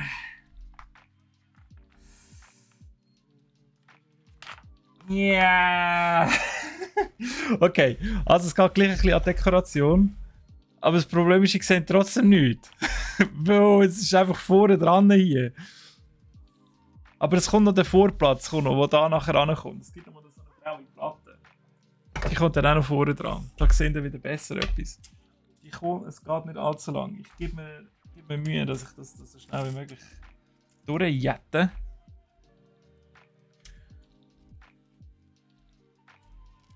Aber wir sind ja eh gerade alle am Mampfen. Ja, hoffe ich. Dann tue ich schön mit euren Arbeitskollegen schön vom Handy wegschauen und mit denen noch etwas quatschen kurz.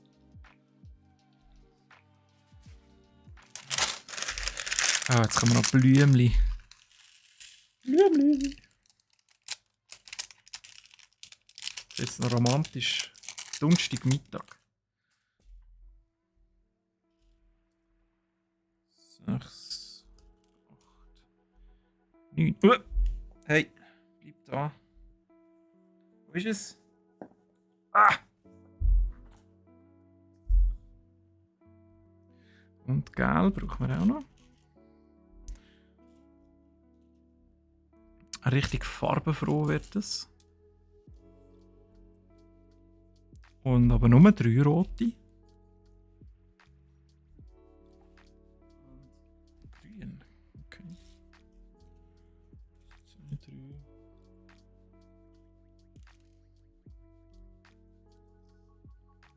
Ja, ich weiß, ich folge ja. Ich gebe alles. Es wird heute fertig gemacht.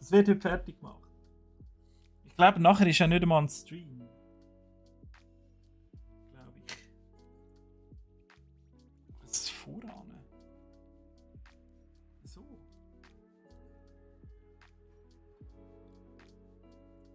Ach, das ist wieder so zusammengehängt, dass man es nicht erkennt. Also der eine so. Und dann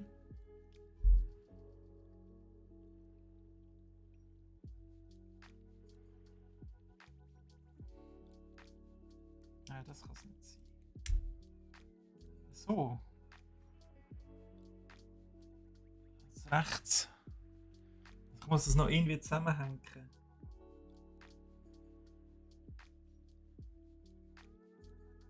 Und dann dieser kommt wieder drunter. Ist das so? Muss das so im 90-Grad-Winkel? Muss das? Ich glaube so. Ich glaube so. Mama. Wir machen es jetzt so. Dann das Gas. Und da. Auch nochmal. Und das Pinkies.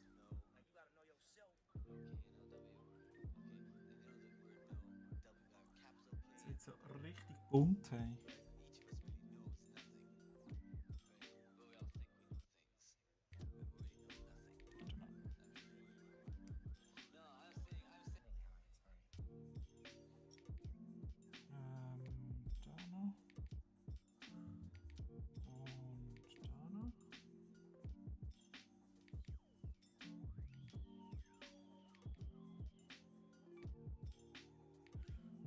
Skala.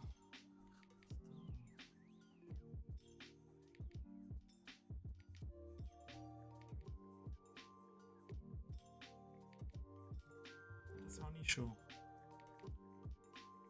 So.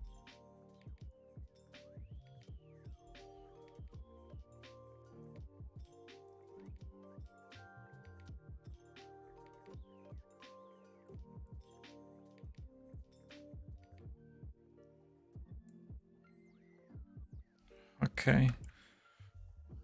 Und jetzt kommt es da irgendwie so an.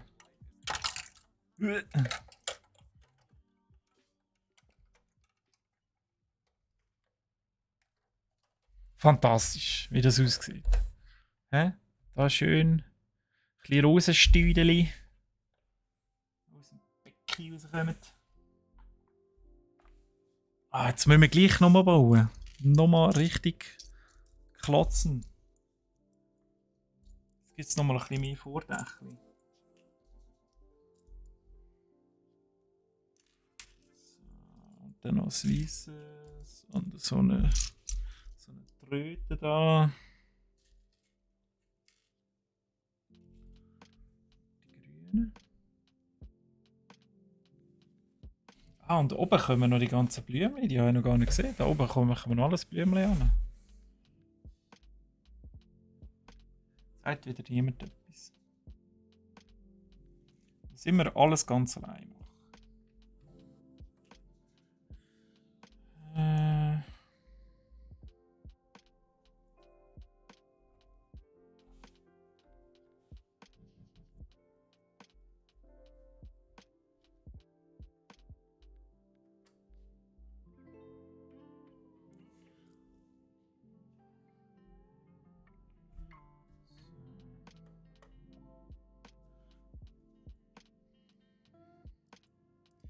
Blümchen ganz vergessen.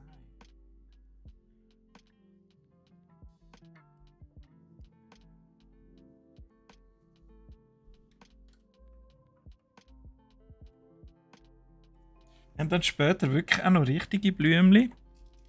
Da hat es welche.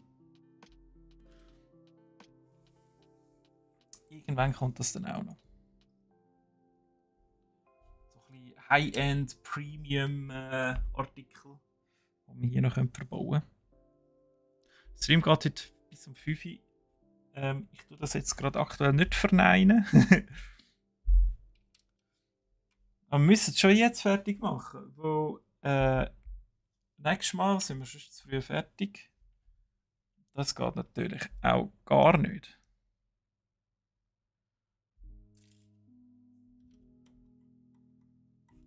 So jetzt aber. Jetzt haben wir da oben die Blümchen immer noch verpasst.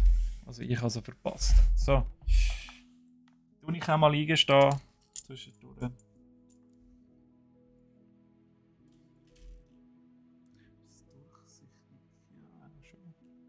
Wahrscheinlich schon, vielleicht auch nicht, wer weiß.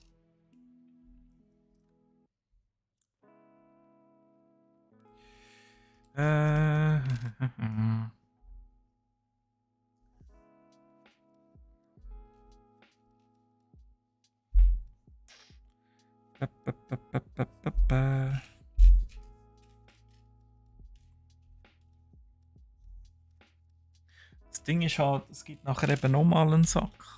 Also einen. Einer wäre gut, ja. 4. Also die Dekoration zieht sich jetzt noch ein bisschen hin. Ein Graus. Das sieht aber aus wie ein helles.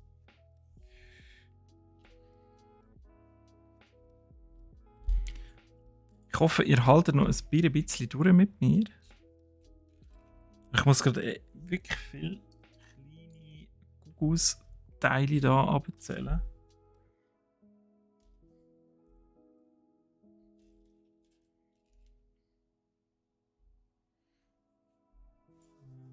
Und noch 2 rote und dann haben wir es mal wieder für eine Seite. Oh, jetzt kommt noch eine kleine Laterne an. Cool. Kann ich euch nachher auch mal schön zeigen. Wenn wir die fertig haben. Es ist, die Details machen es einfach immer aus. Das sehe ich auch, wenn ich zum Beispiel so Miniatürchen bemalen. Am Anfang ist immer so, es sieht so scheiße aus und langweilig und das wird doch nichts. Und über diesen Punkt musst du einfach reinkommen. Und nachher, wenn es am Feinschliff geht, siehst du einfach, hey, es hat sich voll gelohnt. Und es sieht mega gut aus. Also, ob jemand von euch schon jemals so Figürchen angemalt hat. Aber die haben, die wissen, von was ich rede. Oder die schon ein Bild gemalt haben, zuerst so ein bisschen anfangs skizzieren und dann so, Und dann ziehst du das erste Mal so ein bisschen die Outlines nachher und merkst, oh, eigentlich sieht es richtig fett aus.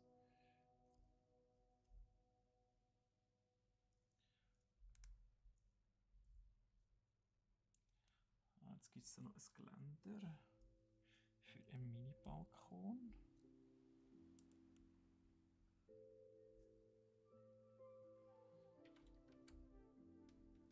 Warum er den nicht vorher schon gemacht hat, ist mir ein Rätsel. Aber gut, soll so sein.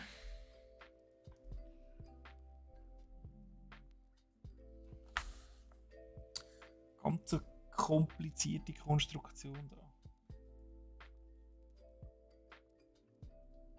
Also wer da drauf gekommen ist, ist ja ein richtiges Genie gewesen. Dass da alles aneinandergereiht wird.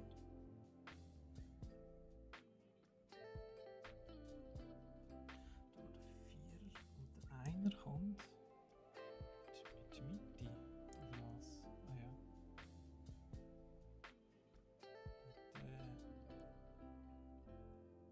So.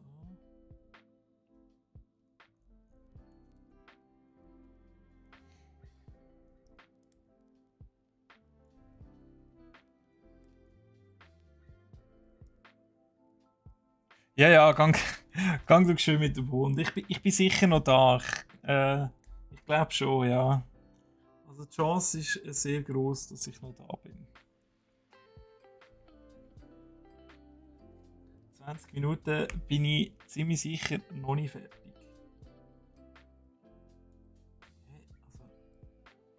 Also, das kommt hinein. Hinein an. Das ist ja voll wüst, wenn das außen dran ist. Das Teil, das verkehrt angebaut wird. Also, das kommt jetzt so mit dieser Aussenseite, kommt das da dran hier. Ich hoffe, ich kann das da ein bisschen andrücken.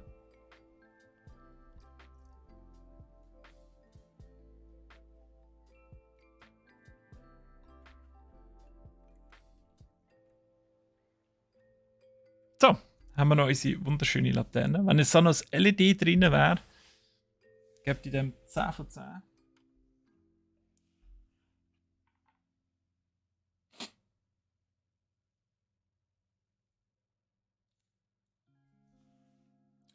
Aber das ist doch eh zu weit draussen.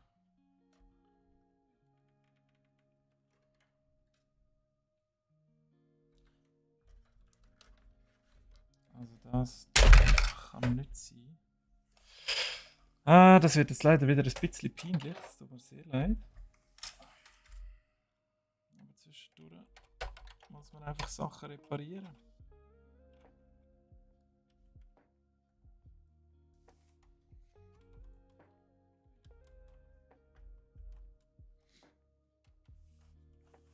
Es ist jetzt natürlich alles ineinander verankert, oder? Das ist jetzt richtig scheiße.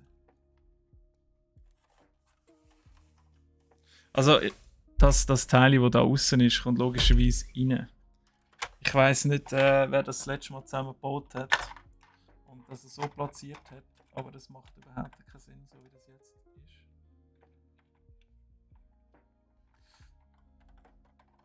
Aber ich hätte schon eine Idee. Das ist jetzt ein kleiner Schönheitsfehler, wo man sicher noch kann flicken kann. Aber vielleicht zu einem späteren Zeitpunkt. Weil sonst haltet uns das jetzt einfach nochmal auf und bringt leider rein gar nichts. Und unserem Ziel auch nicht näher. Und ich mache wahrscheinlich eher das ganze Haus kaputt.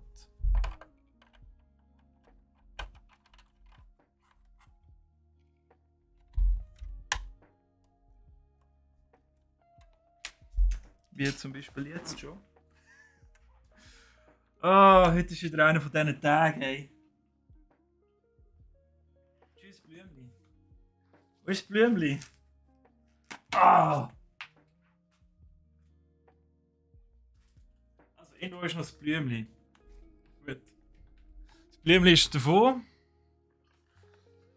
Ich mache es nochmal schlimmer. Also ich weiß jetzt auch nicht, wie ich das geschafft habe, das Ganze da anzuheben.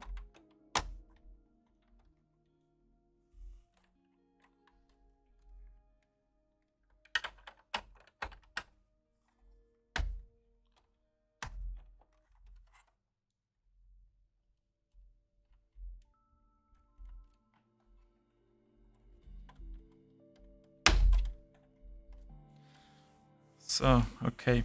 Also, wir lassen das geschwind mit dieser Aussenlaterne da, die jetzt halt ein bisschen drüber aushängt. Sexvisuell. Aber wir haben gesagt, heute machen wir fertig. Und das machen wir auch.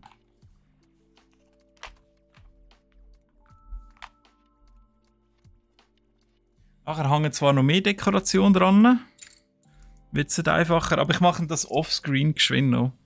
Das ist jetzt wirklich etwas Kleines, wo man noch dann einisch, wo man nicht extra den Stream muss anschmeißen dafür.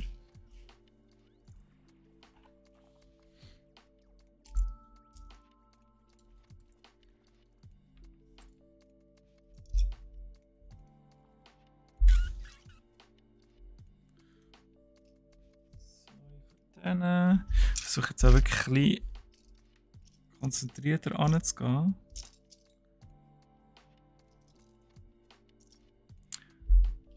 Dass wir ein bisschen vorwärts kommen hier.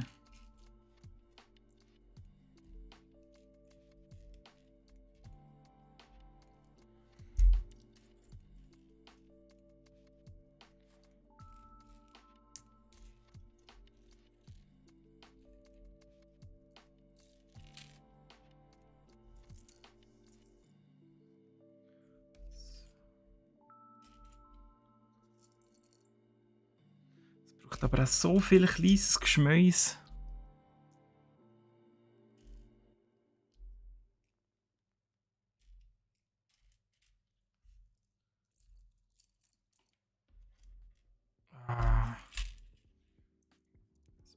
So. Ja, die Details dauern immer am längsten. He? Das ist schon so.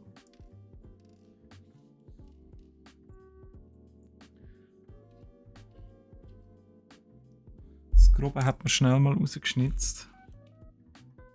Der Feinschliff braucht seine Zeit.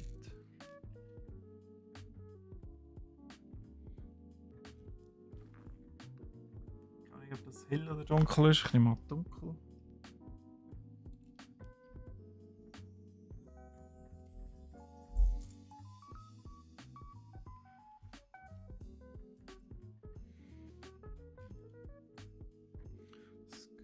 So, schön. Okay. Jetzt kommen wir wieder ein bisschen das von vorne zu Gesicht über. Ich muss ein bisschen an der Rückseite arbeiten.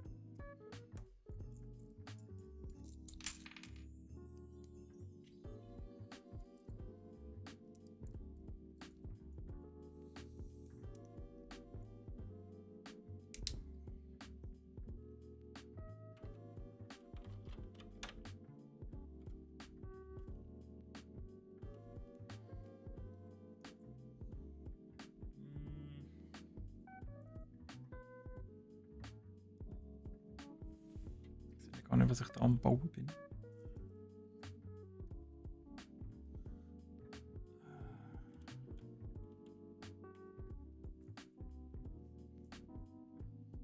Ich bezweifle ja, dass die Häuser in Paris so viele Blumen haben. Die verteuern doch höchstens dort in dieser Hitze.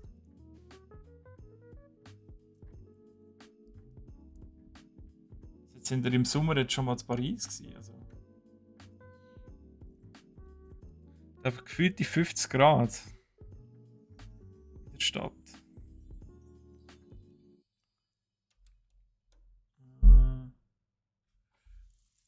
Jetzt kommen noch wieder 1000 von diesen Stützpfeilern.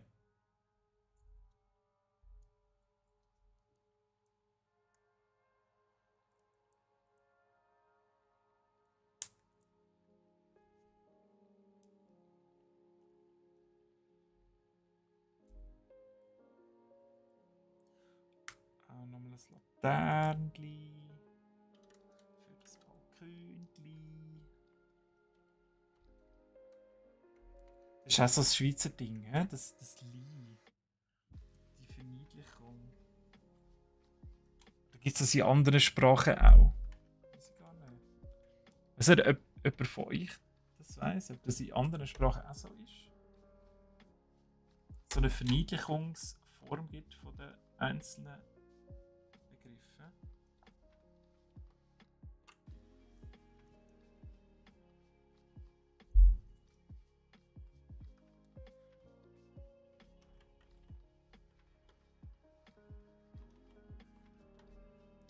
So, gut. Und jetzt müssen wir 1000 von denen da. Zuerst noch die Jalousien vielleicht. Haben die auch noch gemacht.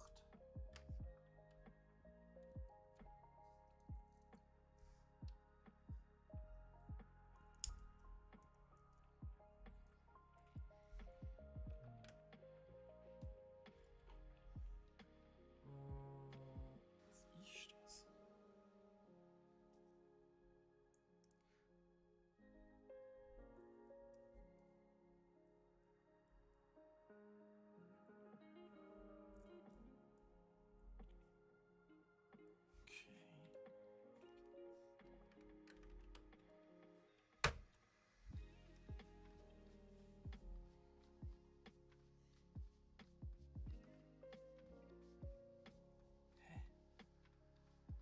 Also manchmal sind die Sachen, da habe ich keine Ahnung, wie das soll ankommen.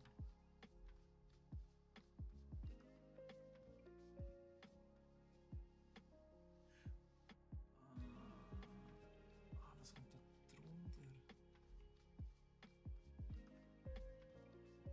Es ist einfach, weil die Anleitung so komisch gezeichnet ist. Das Flache da. Es ist mega interessant, mir zuzuschauen, wenn die überhaupt nichts sehen. Ich muss mal mit der Steffi schauen, ob wir echt nicht noch eine dritte Cam einbauen oder so. Dass das Ganze ein bisschen interessanter wird. Vielleicht eine noch von der Seite wäre schon nicht schlecht. Aber dann ist wieder das Problem, dass ihr halt weniger seht auf dem Bildschirm, oder? Ich könnte vielleicht mal schreiben im Chat, was ihr so befürwortet. Also das hebt überhaupt nicht. So einen Seich.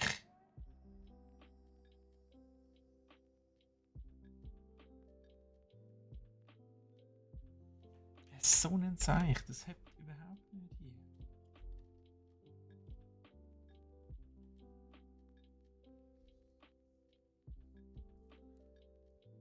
Ich bin gerade hässig.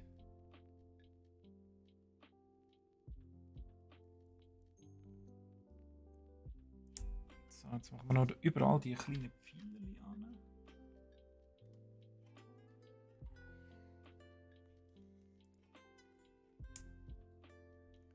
Einfach all da die Nöppel, die da an der Außenwand noch hängen und warten, dass man irgendetwas draufsetzt, die müssen noch besetzt werden.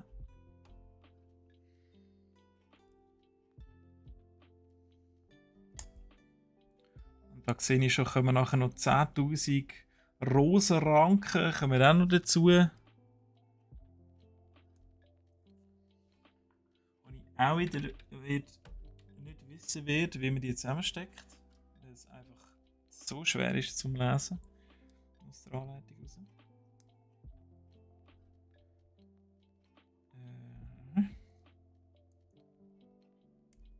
Und ihr so, was macht ihr so? Seid ihr am Arbeiten? Ist bei euch spannend?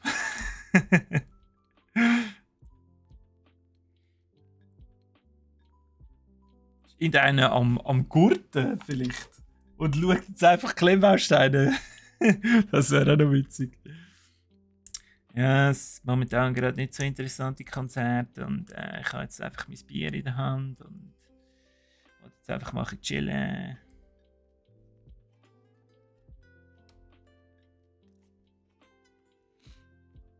Ein bisschen Schäferle. Ah, tipptopp. Ja, dann nicht zu viel Stress, Spu. Ich muss dann auch noch Vollgas geben. Wir haben dort noch den Abschiedsapero von eben dieser, der geht. Ich habe eigentlich noch ein paar Sachen auf der Pendenzenliste, die ich auch noch machen sollte.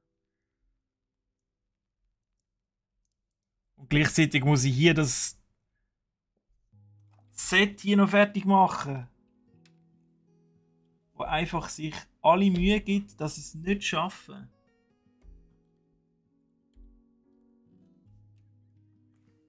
Es will einfach nicht, dass ich fertig werde. Okay. Also Feinstolli und dann 6 grüne. Los, zack, zack, zack, zack, zack. Komm Cyril, let's go. Wie der Rutschenfeder immer gesagt hat, komm schon, komm schon. Komm schon. Komm jetzt.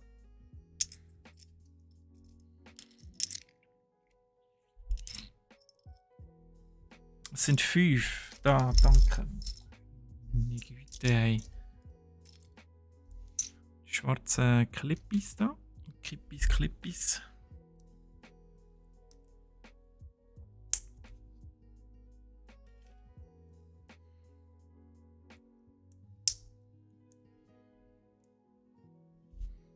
Jetzt wäre es cool, so in einer kalifornischen. Nein, so in einer Villa in Florida. Oder an der Westküste irgendwie. Direkt mit Blick aufs Meer.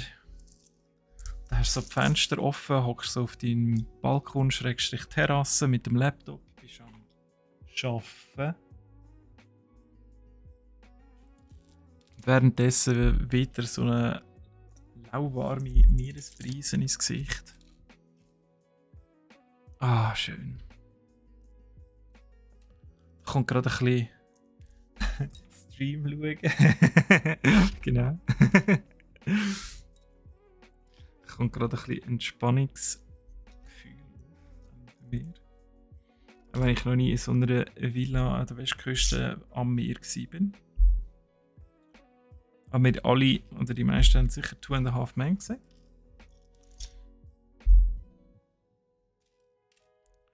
Die hellen oder dunklen.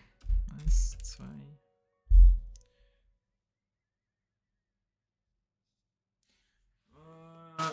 Gibt das schon wieder der nächste Sack? Sehe ich das richtig? Also den. Und der. Und der. Und der. Gut, dann nehmen wir jetzt einen hellen einfach. Oder? Nein, da haben wir noch einen dunklen gefunden. Schön. Zählen muss man noch können. 1, 2, 3, 4, 5, 6. Und 10.000 Blümchen. Ach komm, die tue ich jetzt nicht abzählen.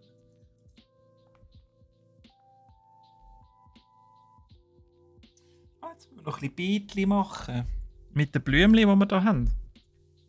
Und zwar kommen die auf der Hinterseite da nachher. Das sehen ihr natürlich auch nicht. Da im Balkon rein. Wunderschön.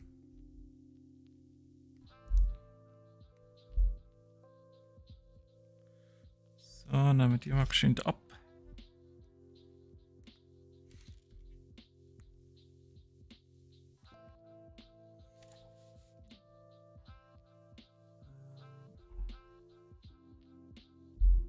Ich kann es mit der Farbe ja überhaupt nicht drauf an. Die haben ja null und gar nicht. Also die drei, die gehen gerade wieder raus.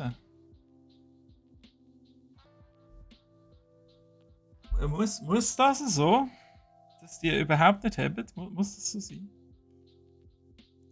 Also der rote hebt, aber die pinkigen haben jetzt überhaupt nicht.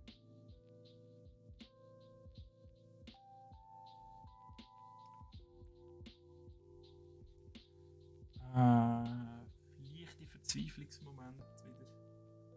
Ganz leichte Verzweiflungsmomente hier.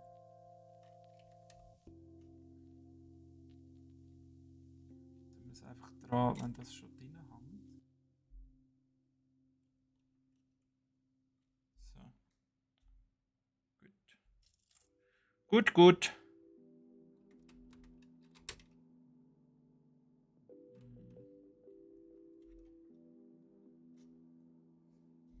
Und dann die andere Farbe ist ein bisschen rot und ein bisschen gelb. Okay.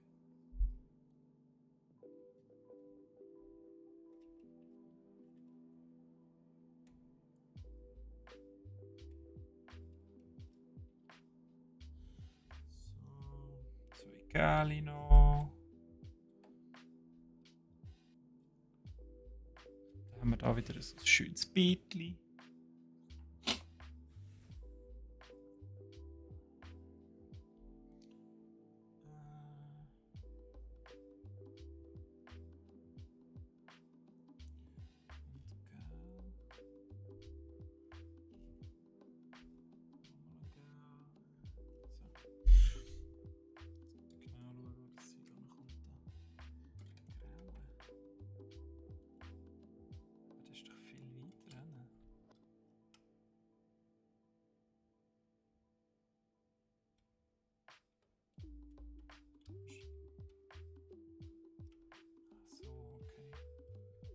Man muss jetzt wieder die Ranken da anklemmen.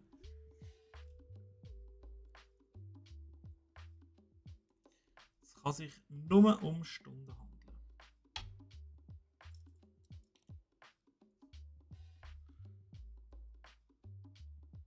Da die Blümchen nehme ich jetzt einfach von da einen. Die habe ich jetzt nicht abzählt.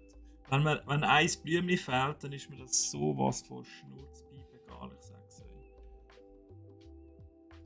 Das kann mir gar nicht egaler sein.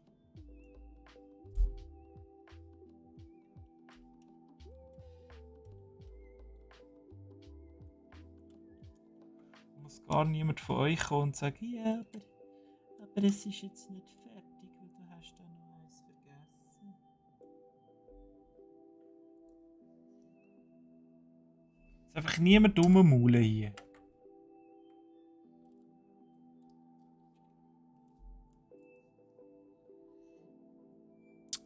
Ein guter Simon übrigens, nachträglich noch.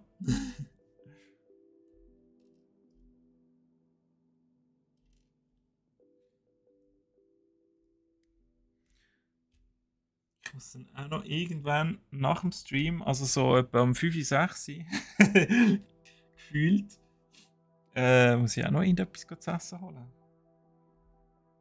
Weil eben später gibt es dann Apero.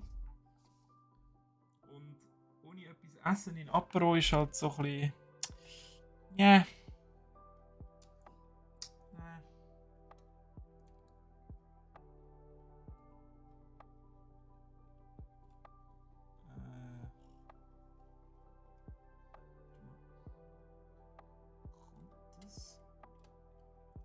Das ist so. Ah, die Darstellung ist einfach der absolute Horror. So, zeig mir es mal von hinten. Zeig mir es doch von hinten! Apero. da springt sie gerade, ja?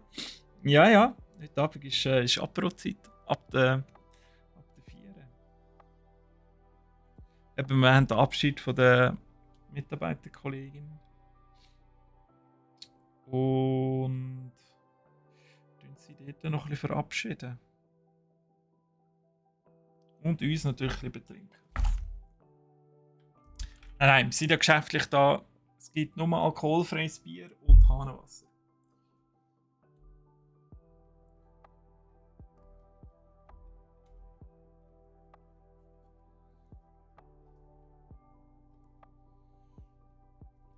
Und zum Knabbern gibt es ein bisschen Knäckebrot.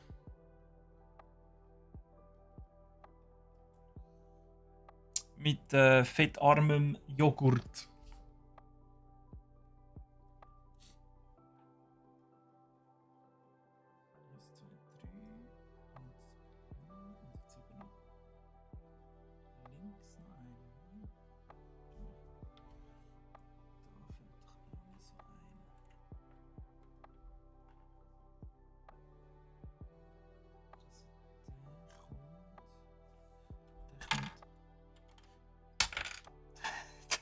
Also der regt mich so auf, dass der immer abgeht.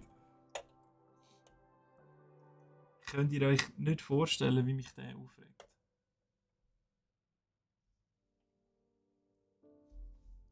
Das macht doch auch wieder keinen Sinn.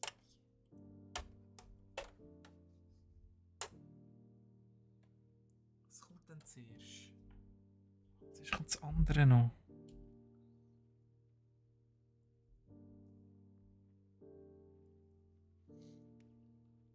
Also nachher gehe ich ganz sicher in die Reha, wenn ich mit dem fertig bin. Muss ich mich zuerst mal rehabilitieren.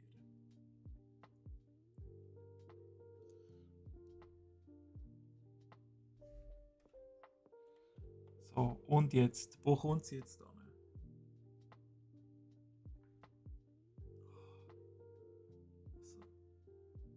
Also, das Gelbe kommt da. Wir machen jetzt dreidimensional, dann sieht es richtig aus. Aber nicht, wenn es niemand kann lesen.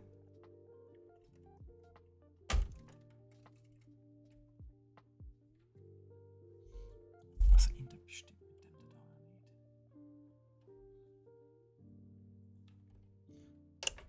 Nimm das mal ab. Also das stimmt garantiert. Und dann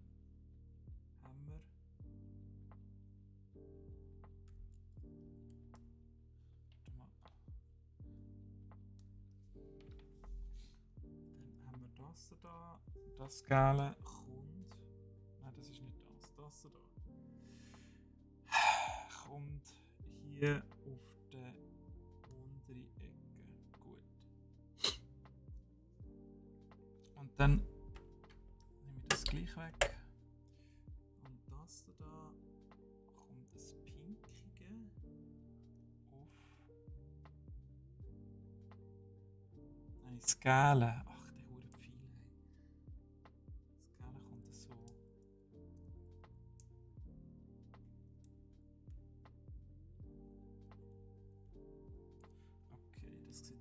nicht schlecht aus. Und dann kommt irgendwo das doppelt verbundene.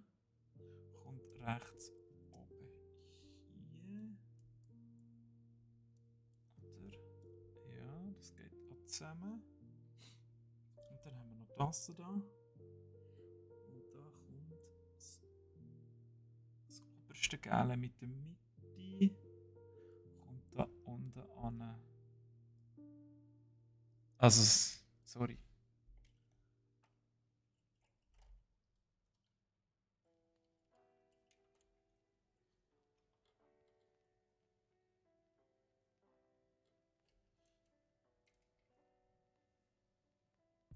Stimmt doch einfach immer noch nicht.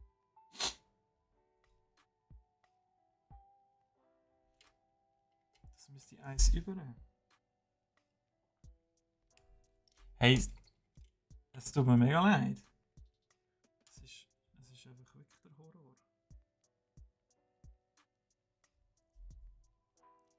Es ist einfach wirklich der Horror. Geht jetzt das da ineinander rein? Ich glaube, das muss auch nicht.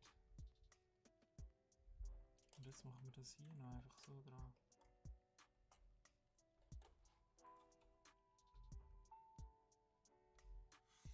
Ja, ja, good enough. Good enough hier.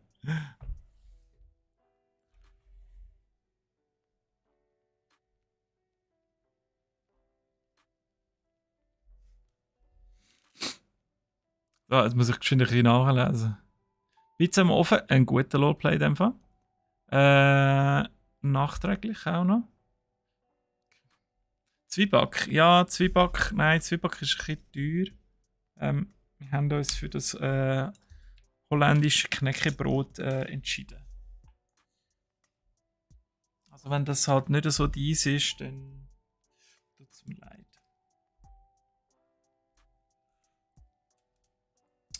Auch wir müssen schauen, oder? Auf unsere Linie.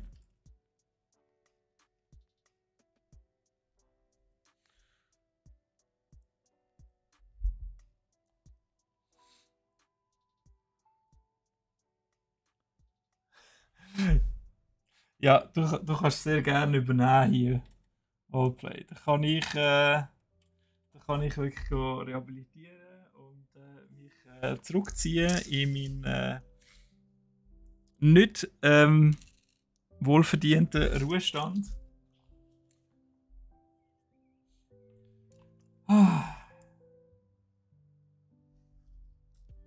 Leute. Liebe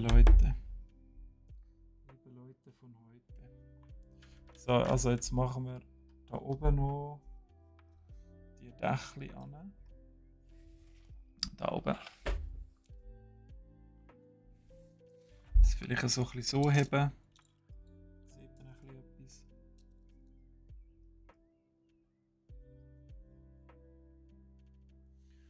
Die kommen. Vorne. Gut.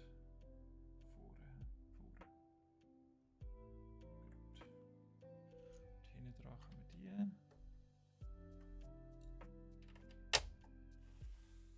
Hallo? Hallo?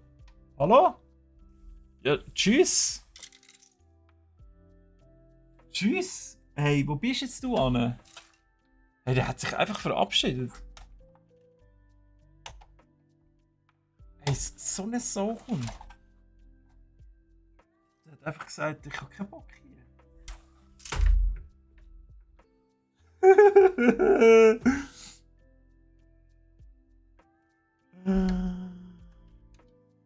Ah!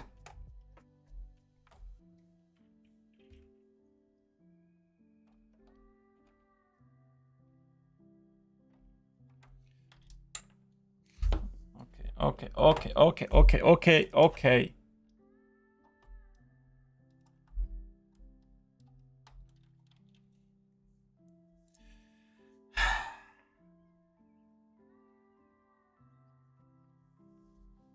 hat da noch so kleine Knubbel.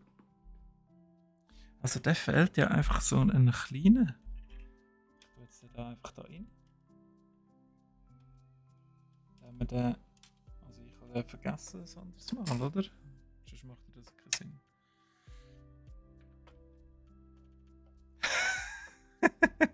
Sinn. Ah, hey, also es ist... Es ist einfach keine Worte für heute. Keine Worte, wirklich.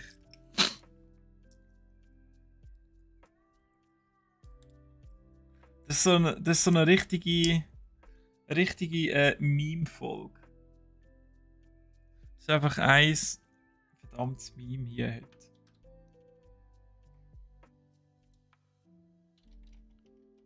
Ähm,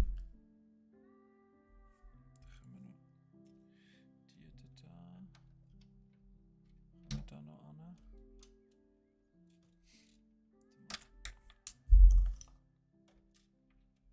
Ja, also nach 2 Stunden hat bei mir auch einfach Konzentration nach. Ich habe wieder nur ein Sandwich und mein Müsli gehabt. Es ist schlimm. Also so eine Salami-Pizza, Lolplay, wenn du ein bisschen Kollege wärst, hättest du gesagt, hier, könntest du Schnäffeli haben, wärst du schön vorbeikommen. Aber nein. Du isst ja alles allein. Alles alleine.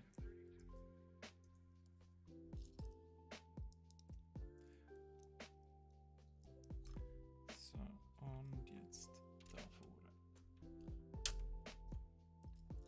Was haben wir? Wir haben 12 ab 1.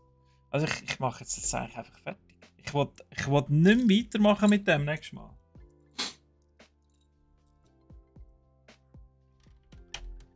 Ja, jeder andere hat da sicher 1A fix zusammengebaut geschwind, aber ich nicht. Da sind wir bei mir einfach an der falschen Adresse. Einfach an der falschen Adresse. So, da noch. 1 Knubbeli.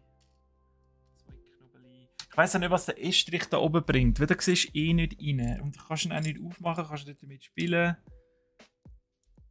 Er ist einfach da.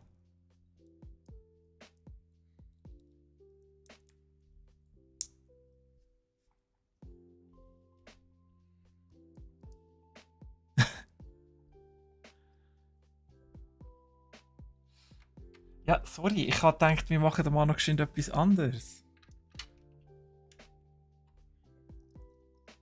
Wenn wir eine kleine Konzentration würde dranbleiben, wäre es eigentlich auch voll machbar. Ich meine, es ist ja nur Plan lesen und ausführen und gut ist, oder? Eigentlich spricht er da nichts dagegen. Aber bei mir lädt jetzt wirklich einfach Konzentration nach. Das ist so. Vor allem, weil jetzt nur noch so ein kleines Gefummelzeugs kommt. Das macht es natürlich auch nicht besser.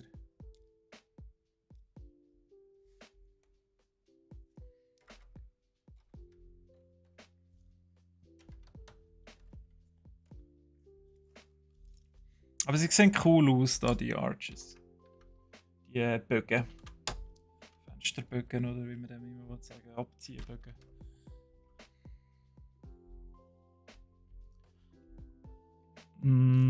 So eins oben drauf knallen. Jawohl, haben wir wieder etwas. Da die Fensterli. Und jetzt kommt sicher noch eins auf dieser Seite. Jetzt habe ich den zweiten abgerissen von denen, den kann man jetzt auch mal hier.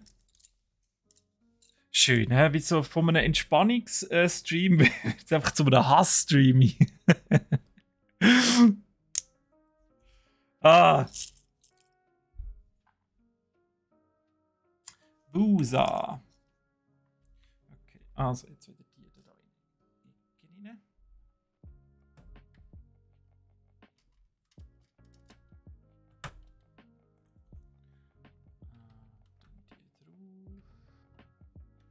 Das Fensterli. Der weiße Knubbel fehlt noch.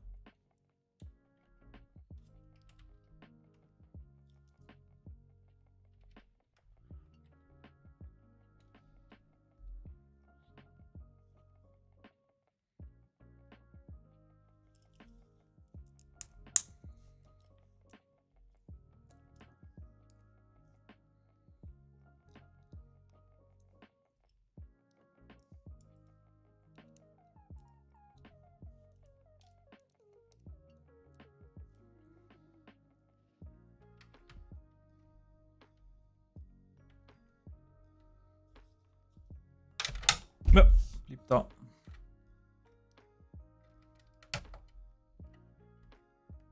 So. Und graue Knubbel.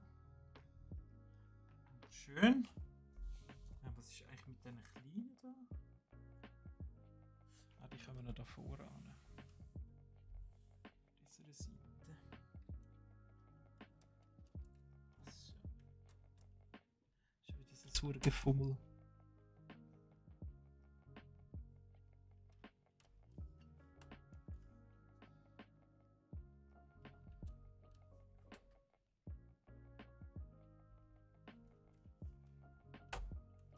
Gut. Hey, der Vorplatz kommt. Ganz aufgeregt. Also, dann tue ich die wieder dran. Dann beschäftigen wir uns jetzt nicht mehr, aber nicht augenblicklich, gerade nicht mehr mit dem Haus.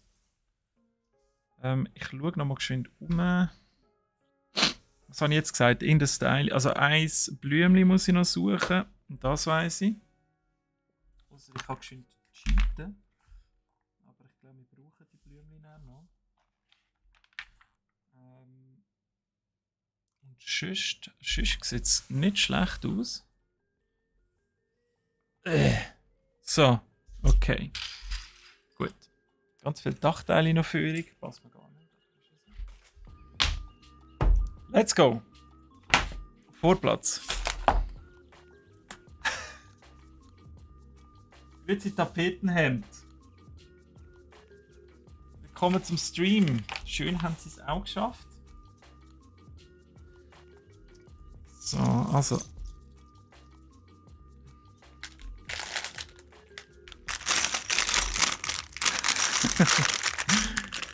Die Blumen. Die Blumen. Blumen Group, kennt ihr auch? Das wäre doch mal ein Floristenname. Blumen Group. Sorry, ist das sehr flach. Ich komme ja langsam in das Alter von diesen Flachwitzen, von diesen Daddy-Jokes, wo einfach nur ich lache.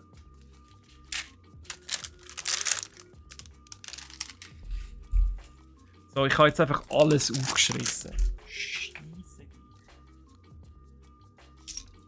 So, blaue Teile, los. Tschüss. Nur noch das alles verbauen und dann Ade. Ade, tschüss zusammen.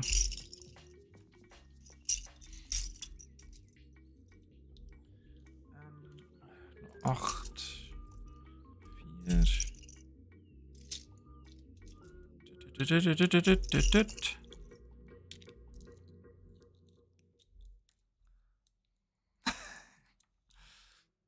Blue Man Group, ja. Ja, die gibt's halt schon, ja. Aber Blumen Group.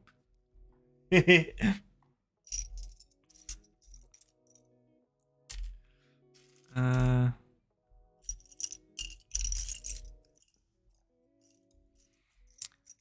braunes Viererli, bitte. Hey, ich kann nicht mehr zum Auspacken. Eis hat's. Und so ein Graues. Da. Ah. 4. Sind es die Galen? Nein, ist ja gleich. Es gibt Beige und Gali.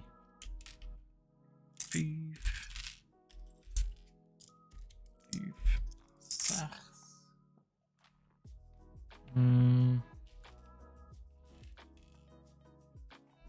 So. Ah, schön. Die Schritte werden immer grösser gegen das Ende vom Projekt. Immer mehr Teile. Habe ich gern. So.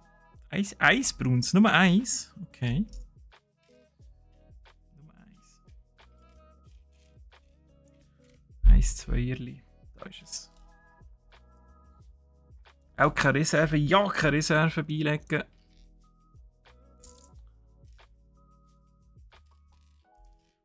Als eins runtergeht und einsaugst, dann hast du Pech gehabt. Geil.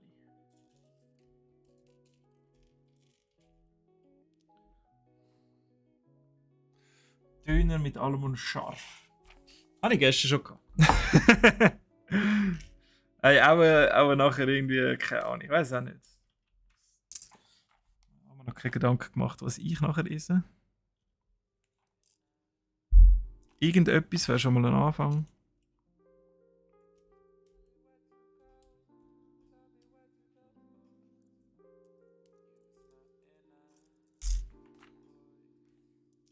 Ah, sorry, das Badumts mache ich natürlich. Du das nächste Mal einführen, wenn so ein flacher Witz kommt. Ja.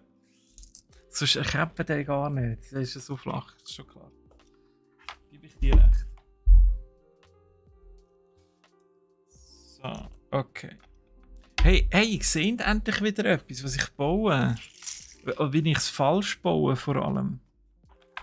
Könnt ihr eigentlich während dem Bauen schon sagen, hey, das sieht schon verkehrt aus. Ist das nicht toll?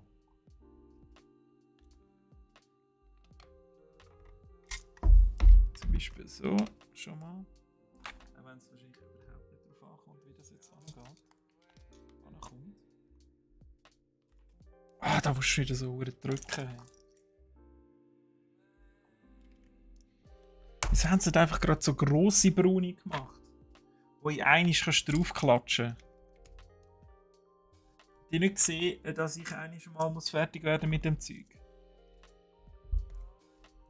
Ich mich nicht ewig da mit dem Gartenkaffee befassen.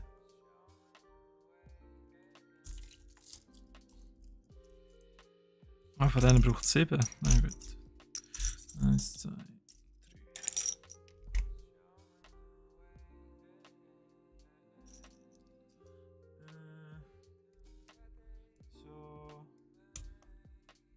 So. Von denen noch 6. Die habe ich noch gar nicht rausgelesen. Die Zeugs übersprungen. Das ist ganz hastig. Bulle vom Gückeliwagen. Oh! Wäre nicht schlecht. Würde ich mich freuen. Hast du das gehört?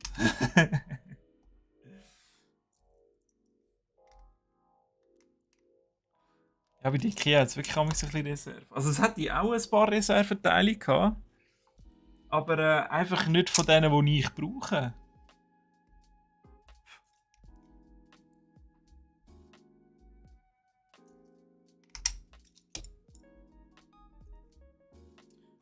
Es gibt einfach einen halben Stern Abzug.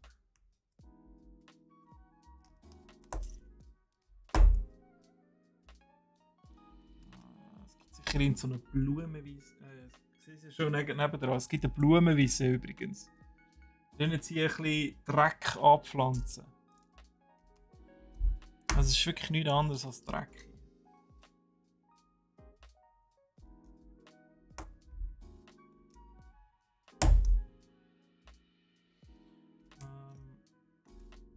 Und noch ein bisschen Blättchen. Hills. Immer abwechseln. Wichtig.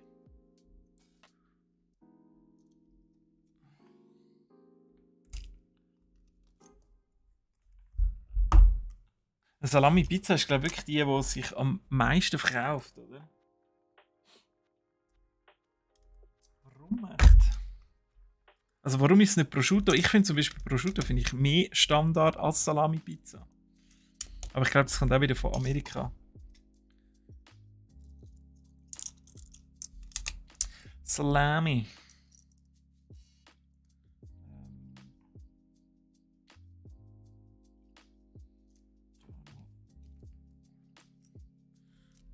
So, in der. Tun wir den Dreck vielleicht noch schön fertig. An noch kleistern hier. Und da unten kommt nachher noch blau an, aber das ist mir jetzt gerade gleich. So.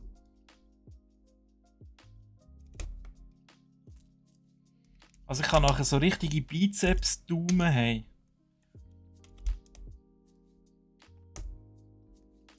Nachher alle im Fitness anschauen und sagen, shit, schau mal seine Daumen, ey. Der geht jeden Tag ins Gym. Never skip Thumb Day, oder?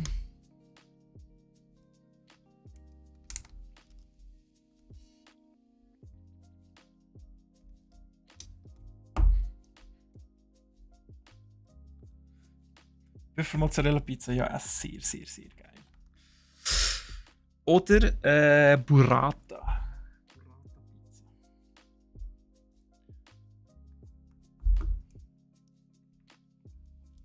Wir haben so eine im Restaurant gehabt. Burrata, Rohschinken, Rucola, glaube ich. Das war, glaube ich, die teuerste Pizza, aber es ist gelaufen wie Sau.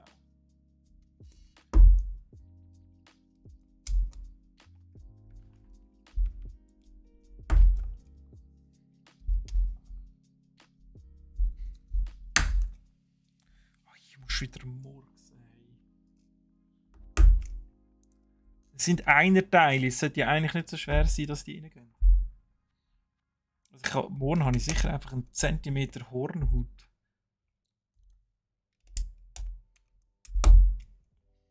Also vor der Hochzeit gibt es für mich einfach kein Lego. Hey. Die Hand kannst du nicht anschauen. Du bringst du den Ring gar nicht drüber näher.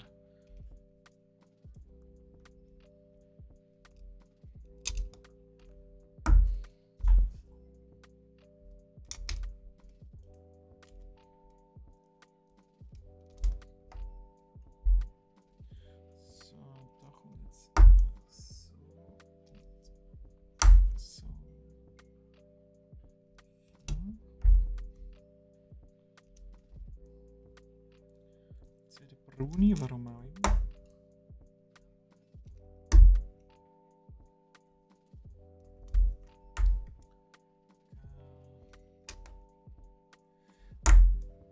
Mal abziehen, hier mal eine Linie fertig machen. Mit Tetris. Aber leider löst sich es nachher nicht in Luft auf und gibt Punkte, sondern es bleibt einfach da und starrt dich an. Das zeigt dir, wie schlecht du das gemacht hast.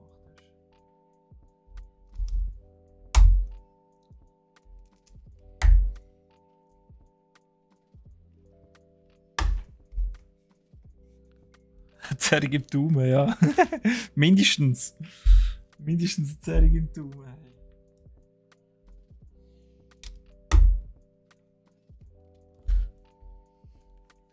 Da gehst du nachher zu deinem Hausarzt. Der schaut den Daumen an.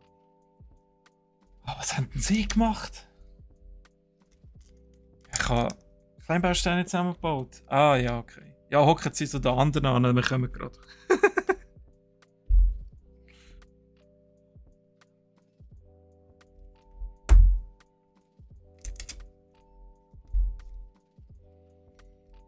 Das Graus und...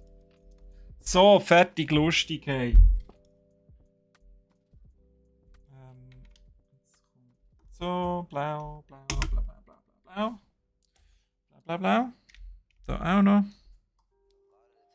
Schön Eckli-Bogen. Turbo-Modus, jawohl. Schon wieder Zellen, hey. Ich will echt, dass ich kaputt gegangen dran. Ich will einfach, dass ich kaputt gegangen. Gut. Ah, jetzt kommen die Geländer. Und Asile. Oh, ganz viel Blümchen. Oh, der Hass. Der Hass. Wie viel? 9. 7. 8. 9. Ah, und die Blümchen heben sicher wieder nicht. Und jetzt haben sie erst recht, weil ich es gesagt habe. Jetzt sind sie schon pisst.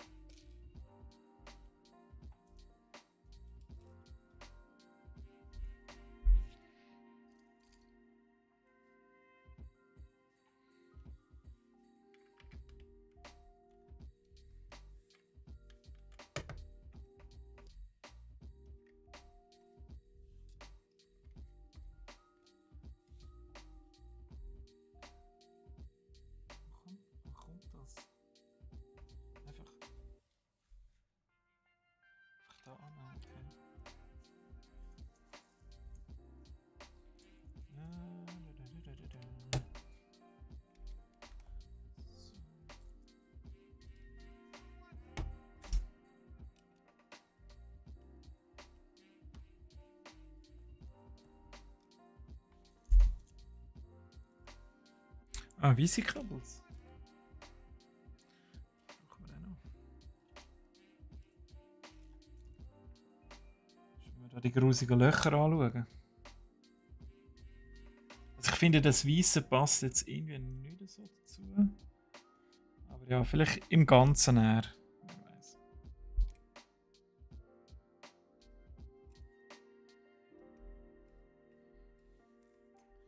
Wenn ich es fertig habe, wird es dann auch nicht besser, oder? Es hockt dann einfach dort hinten auf dem Regal, starrt mich an. Immer die Scham im Nacken drin. Das schlechte Gewissen. Das Eisteil nie wirst zurückbekommen, nie mehr wirst finden. Das nie fertig ist eigentlich.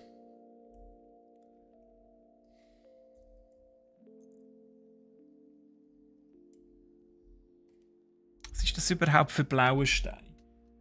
Wer baut blauen Stein? Blauen Zement oder was soll das sein?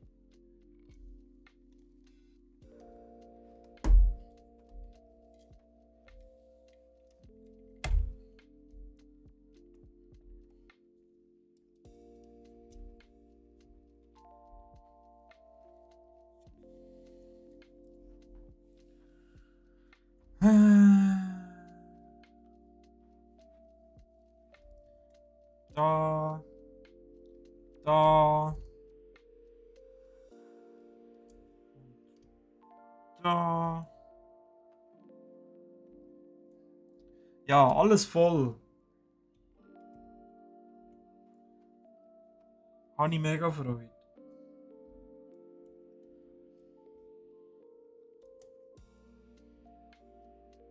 Schön so semi-symmetrisch verteilt. So, gut, next. Ah, jetzt kommt das Kerli. Das finde ich gut.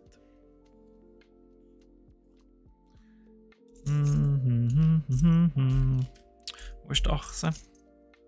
Die habe ich mal daheim gehabt. Nochmal so ein braunes Viererli. Ja.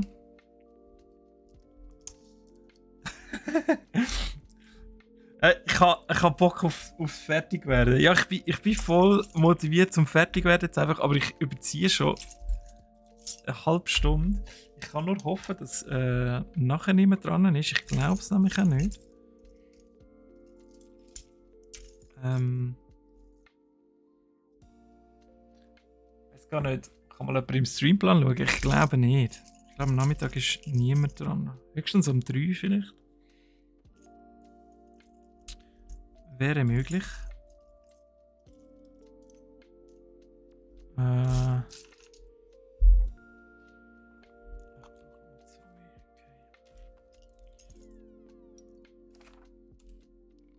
Ich meine, es sieht ja an für sich sieht so schön aus. Und es ist ja cool, so Sachen zu dekorieren.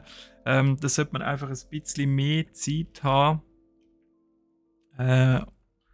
Und sich das ein bisschen anders dann einteilen. Das Problem ist jetzt halt wirklich, dass ich das nächste Mal Schrägstrich muss, mit dem Neuen anfangen und ich kann nicht mit ihnen einfach wechseln jetzt bei dem. Es gibt vielleicht auch schon einen kleinen Hinweis, was es könnte sein. Aber ja, nächstes Mal wollen wir uns wirklich etwas anderem zuwenden. Darum wird jetzt das hier noch geschwind angeschwartet.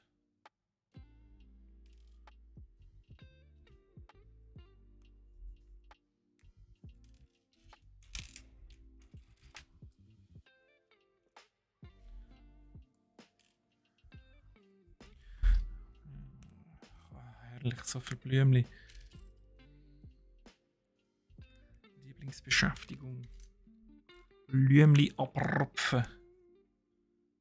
So, gut. Wunderprächtig.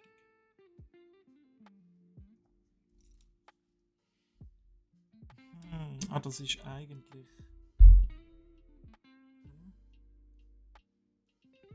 Ja, das ist eigentlich hier die Fixierung des Braunen für den Wagen. jetzt macht es Sinn.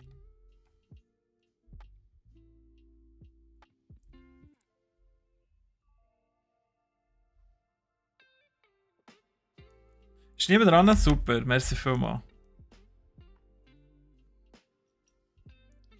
Dann ist ja sehr gut, wenn ich das noch fertig machen kann. Ja, das ist wahrscheinlich eben wegen dem Apero, weil sie hat dort schon Kontakt mit sehr vielen Leuten gepflegt. Darum kennen sie auch viel. Wir werden natürlich alle Tschüss sagen und deswegen ist er vielleicht cancelled. Ich wüsste einmal sonst nichts. Könnte natürlich auch sein, dass es irgendwie ein Krankheitsfall ist oder so. Hätte ich jetzt einmal nichts mitbekommen. Aber ja, dann machen wir das sicher fertig hier.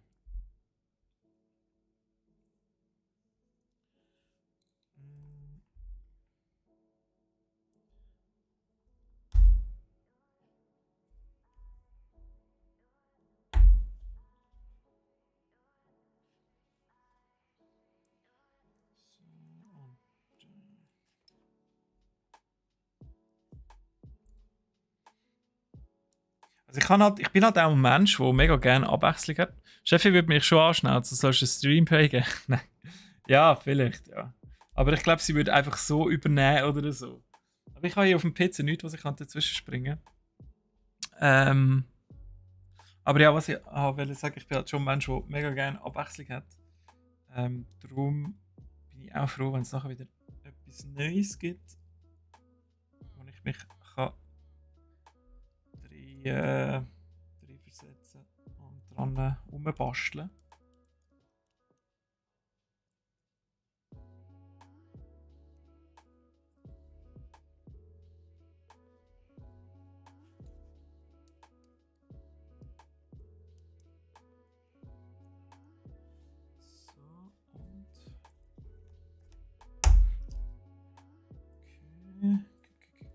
Okay.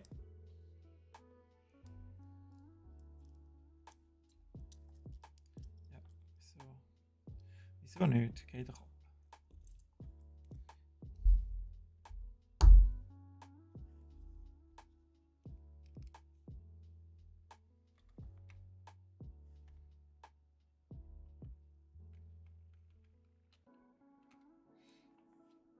Das sieht nicht so aus, wie es sein.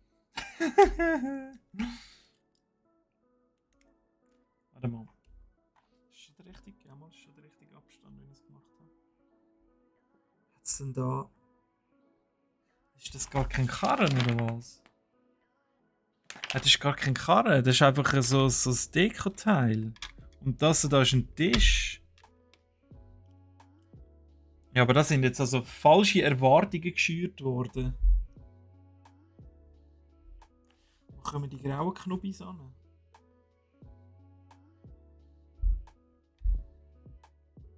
Aha, okay. Das sind quasi Töpfe für die. Dann brauchen wir da Rot. Red.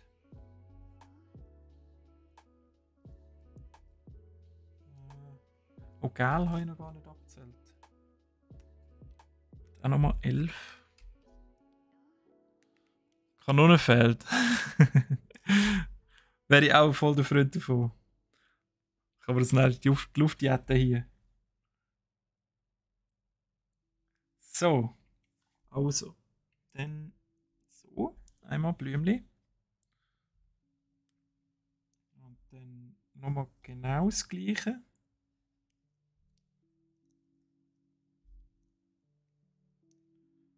Und genau in die gleiche Richtung. So. Und jetzt kommt der Horror. Jetzt kommt hier ganz viel. Ich tue die jetzt einfach nicht wie nach der Anleitung verteilen, sondern einfach gerade. Also die Farbe schon pro Strauch, aber nicht noch die Ausrichtung. So, das mache ich nicht.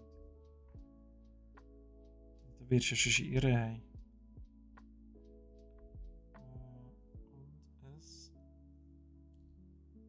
Pinks. Nein, das Rote.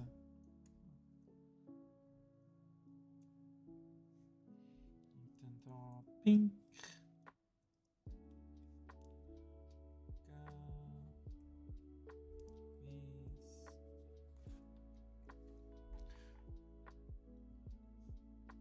kommen ja gerade Frühlingsgefühl auf, du. So viel Blümchen. Ja, das ist gar nicht so easy. Schon mal das Gas. Das Pinks. So. Und dann Pink, Rot.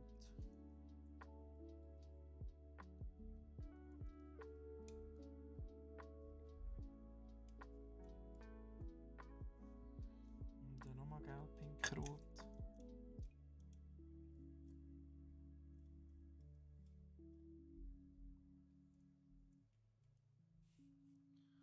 Und dann nochmal gelb, pink, rot.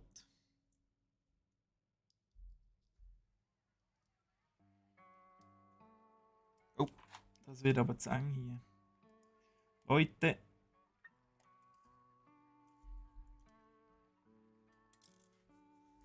Ja, es ist zu eng. Okay. Ah ja, noch die andere abgehen. Ja, wieso nicht? Also den muss ich geschwind doch ausrichten, weil der hebt sonst einfach garantiert nicht.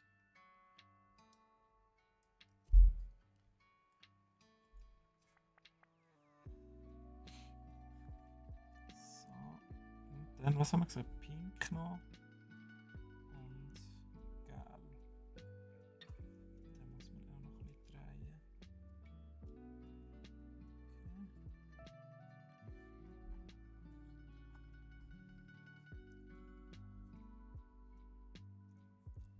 So. Noch 3 Blumen übrig. Fantastisch.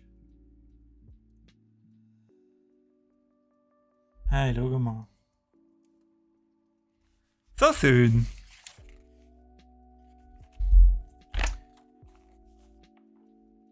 Ah, jetzt klotzen. Jetzt kommt ein Baum. Ja, da kommt endlich mal ein bisschen Zeug weg hier. Jawohl. Weg mit dem. Und noch ein bisschen Gartenhägli.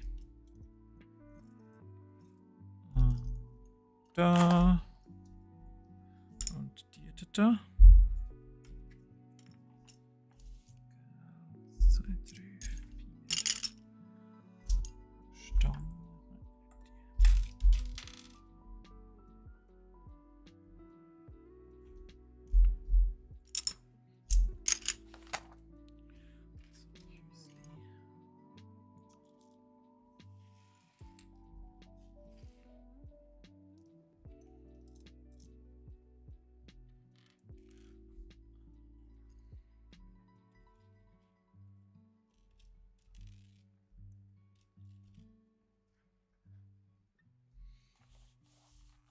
So, der Baum wird sicher auch ganz herrlich kompliziert.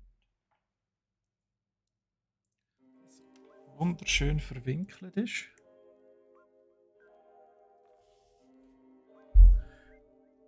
So,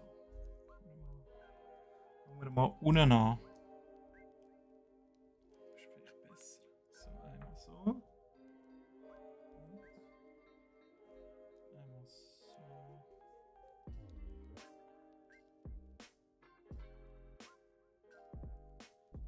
Der da schaut so. Der kommt oben drauf. Und so noch.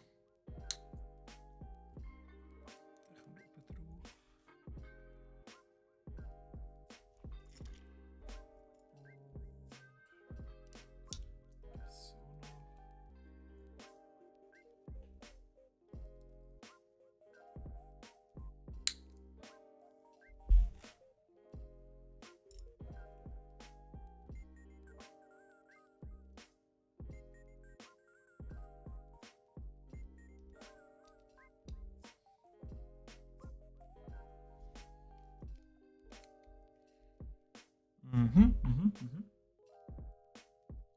Haben wir alle Teile? Ja.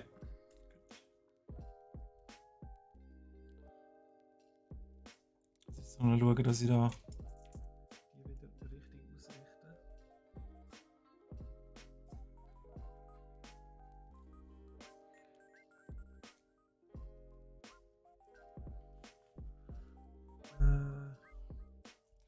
Ah, das ist wieder so schwierig zum Lesen.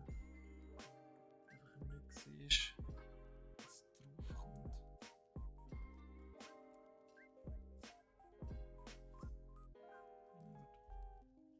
Ah doch, stimmt. Stimmt das so? Und dahinter kommt hier.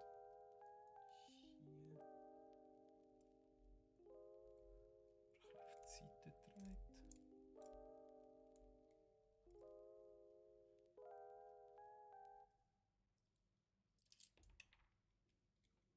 Ja, sieht definitiv so aus, als kommt es so an. Also,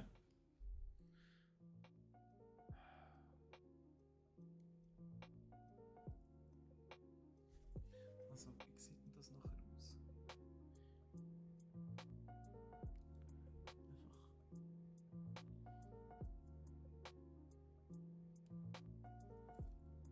So, vielleicht.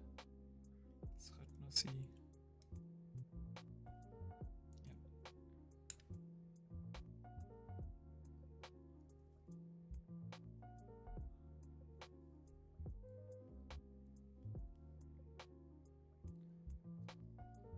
Würdest du dich bitte drehen?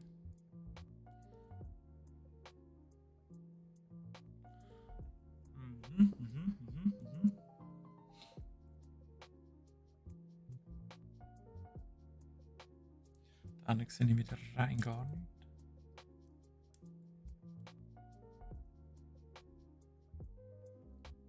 Irgendwie so.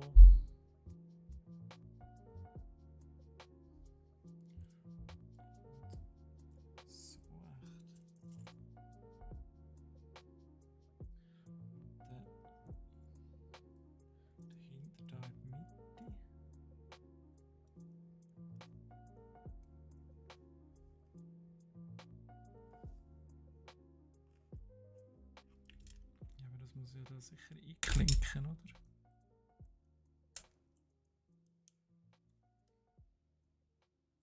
Okay. Das sieht irgendwie sehr einseitig aus. Also da hat es ja gar nichts.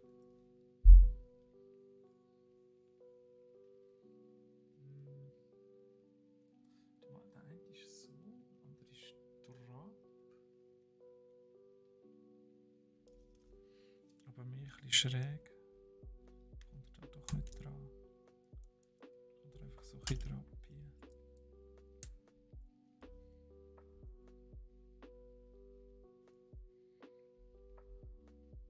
1, 2, 3, 1, 2, 3. Also, warte mal, da haben wir.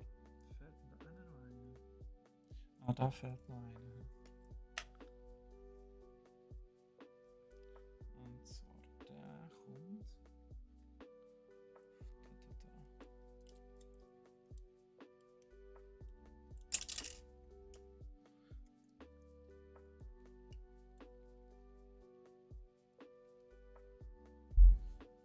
So, und jetzt noch der letzte.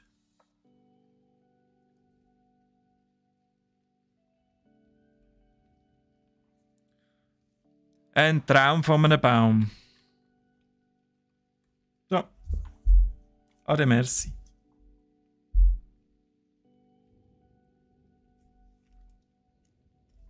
Jetzt gibt es sogar noch ein schönes Sonnenschirm.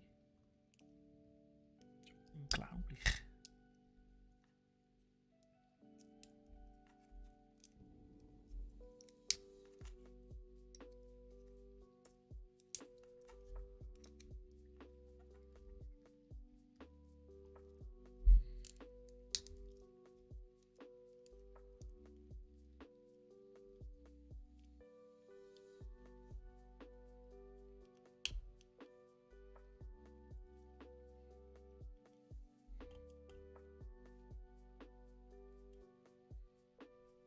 Sehr schön. Haben wir ein bisschen Schatten in unserem Gärtchen.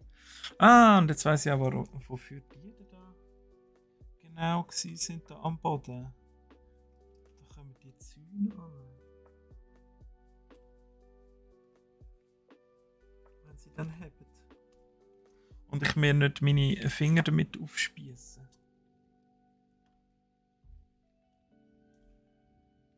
Hätte ich vielleicht vor dem Baum sollen machen. Nein. Bitte bleib einfach geschwind so. Hey. Nur mal kurz. Einfach kurz. Kurz anständig sein.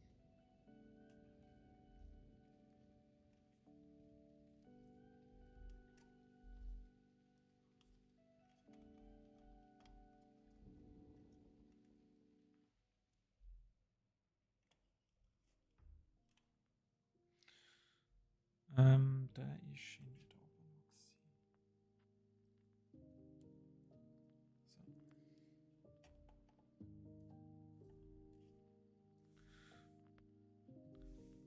Ist jetzt doch noch herzig geworden, hä?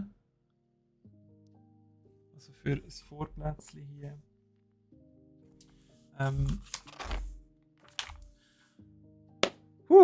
So viel Restteile. Ist das euch ernst? Weil es kommen jetzt noch genau 2 Laternen. Are you fucking serious?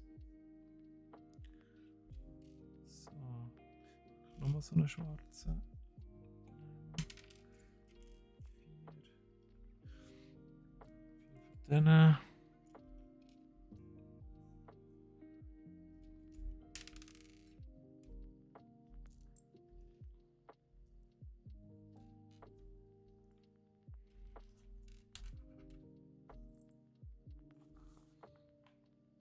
Ist aber noch cool, dass die da mitgeliefert haben. Die sehen wirklich so ein bisschen so aus wie die in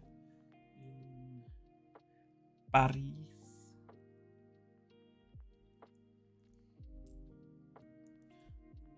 Die machen sich jetzt da sicher richtig schick.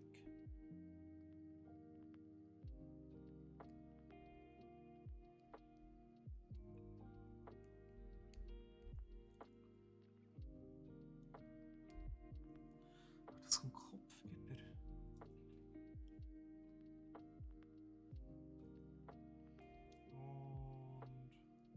Und jetzt müssen wir eben noch schön die Laternen machen. Und wenn wir die haben, dann ist wirklich finito pepito.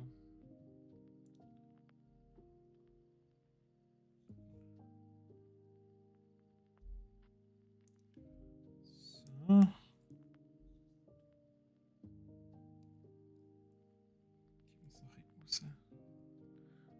Okay, also eine.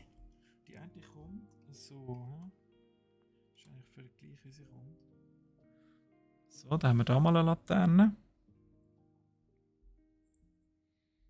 Wie ist es gegangen? Das ist so eine, Stäbli drin. Der drauf.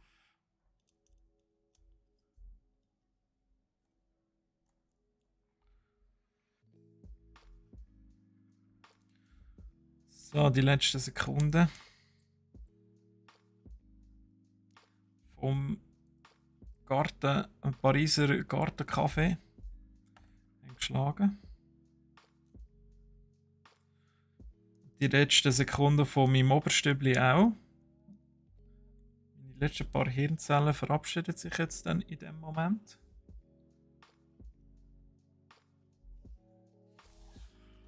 So, kommt an.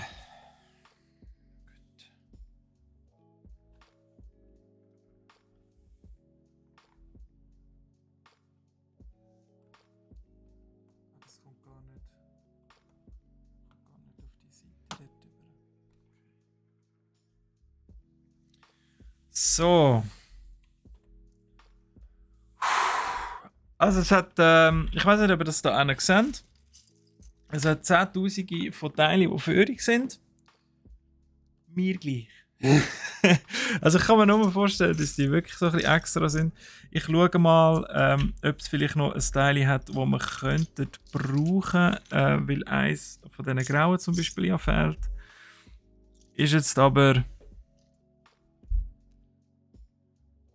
Dort sind riesige Steine. Ja, ich weiß, ja, es sind riesige Steine. Kann sein. Aber ich finde, es sieht eigentlich recht final aus. Was mich stört, ist, dass man das da nicht kann irgendwie anklippen. Hätte man sicher können lösen hier mit diesen Ring-Clippy-Teilen, oder? Zumindest an der einen Seite hier. Und dann wird es näher immer noch aufgehen. Hätte ich jetzt schön gefunden. Aber gut, also. Mal geschwind so ein halbfertiges Review, auch wenn noch ein Teil fehlt und dass er da auf der Seite da noch rein muss. Ist sicher ein grösseres Projekt für jemanden, der sonst nicht so oft Kleinbausteine zusammenbaut. Ich schaue mal, sieht man schon? Ja, man sieht sogar das Dach hier, also es ist crazy gross, oder? Darum, ich würde es sicher nicht als Erstlingsprojekt irgendwie empfehlen. Aber es ist eigentlich wirklich schön sexy. Und macht ein bisschen etwas her. Es gibt auch so eben die Möglichkeit, das ein bisschen als Puppenhaus nachher zu brauchen, weil man kann es halt noch aufklappen und dann hast du innen dran noch die verschiedenen Stege und du hast die ganzen Stockwerke inklusive oben Dachstock noch. Es hat sehr viel Liebe zum Detail, wo aber erst gegen Schluss sich bemerkbar machen.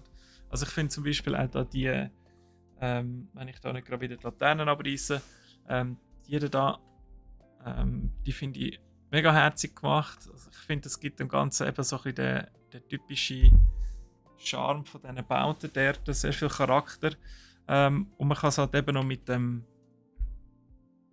kleinen Gärtchen hier ergänzen. Es fehlen jetzt natürlich Stühle um den Tisch herum, aber ich bin mir sicher, in Paris kann man auch einfach auf dem Boden hocken. Das ist sicher kein Problem. Und jetzt geht es aber, ja. Das wäre es noch. Innen ist auch noch nicht dekoriert. Ja, es hat wirklich für innen keine Dekoration. Ich glaube, das ist wirklich so ein bisschen zum Spielen auch gedacht, für ein bisschen die kleineren.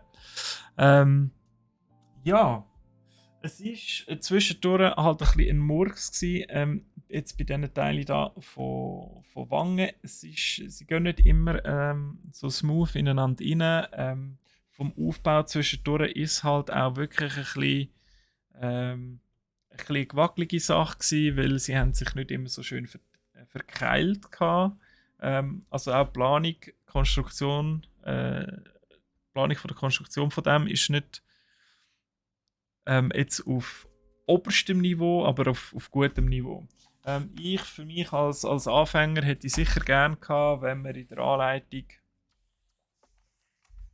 nicht so massive Schritte gehabt hat. Also ich meine, klar kann man dem rundherum folgen, man kann es rauszählen und so, aber es macht es halt dann extrem schwierig zum Teil zu erkennen, wo gewisse Teile ankommen, weil sie einfach entweder hinter den anderen verschwinden oder die Pfeile nicht ganz so eindeutig sind. Es hat zum Teil Pfeile, aber sie sind wirklich nicht immer so eindeutig. Auch mit der Farbe, die sind nicht immer so gut erkennbar. Es gibt ein dunkles Grau, ein helles Grau, es gibt ein Weiß, es gibt ein Transparent, oder? Und ich habe recht gute Augen, aber muss trotzdem zwischendurch ein bisschen näher schauen. Und darum eben für, was haben wir, 2313 Teile, ja, und dann nachher eigentlich 46 Seiten Anleitung. Sportlich. Wir haben sicher nächstes Mal nochmal einen grossen Bau. Da bin ich gespannt. Ich kann vielleicht die Anzahl Teile ungefähr eingrenzen. Mal schauen, kommen wir gerade.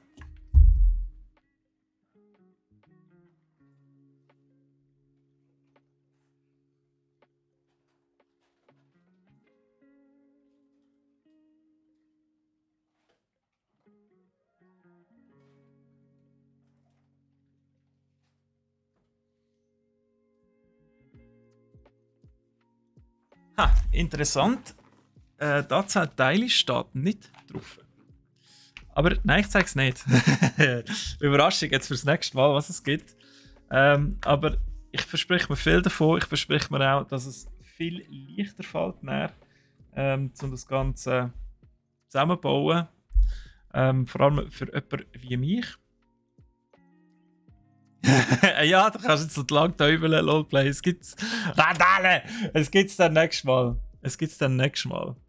Und schaut unbedingt rein, weil eben wir machen dann auch noch eine Verlosung, das tue ich jetzt auch schon mal anteasern. Und ja, eben, es hat mir eigentlich lang Spass gemacht. Jetzt am Schluss war es ein bisschen ein Gewurstel gewesen, weil ich halt eben auch schnell wollte fertig machen, weil wir fertig werden, weil das nächste schon in der Pipeline steht. Es hat eigentlich schon noch viel mehr andere Projekte, die da drin stehen. Ich kann nicht so schnell bauen, aber muss man ja auch nicht. Also es kann auch mal ein bisschen gechillter sein. Ist jetzt ein grosses Projekt gewesen. Und wenn es nachher so im Regal steht, finde ich, macht es doch schon etwas her. Gut, also, wir haben eine Stunde länger als antizipiert, aber dafür haben wir das fertig. Keine Marke, Minions, ich sage nichts dazu. Nein, ich könnte da den ganzen Chat anzünden.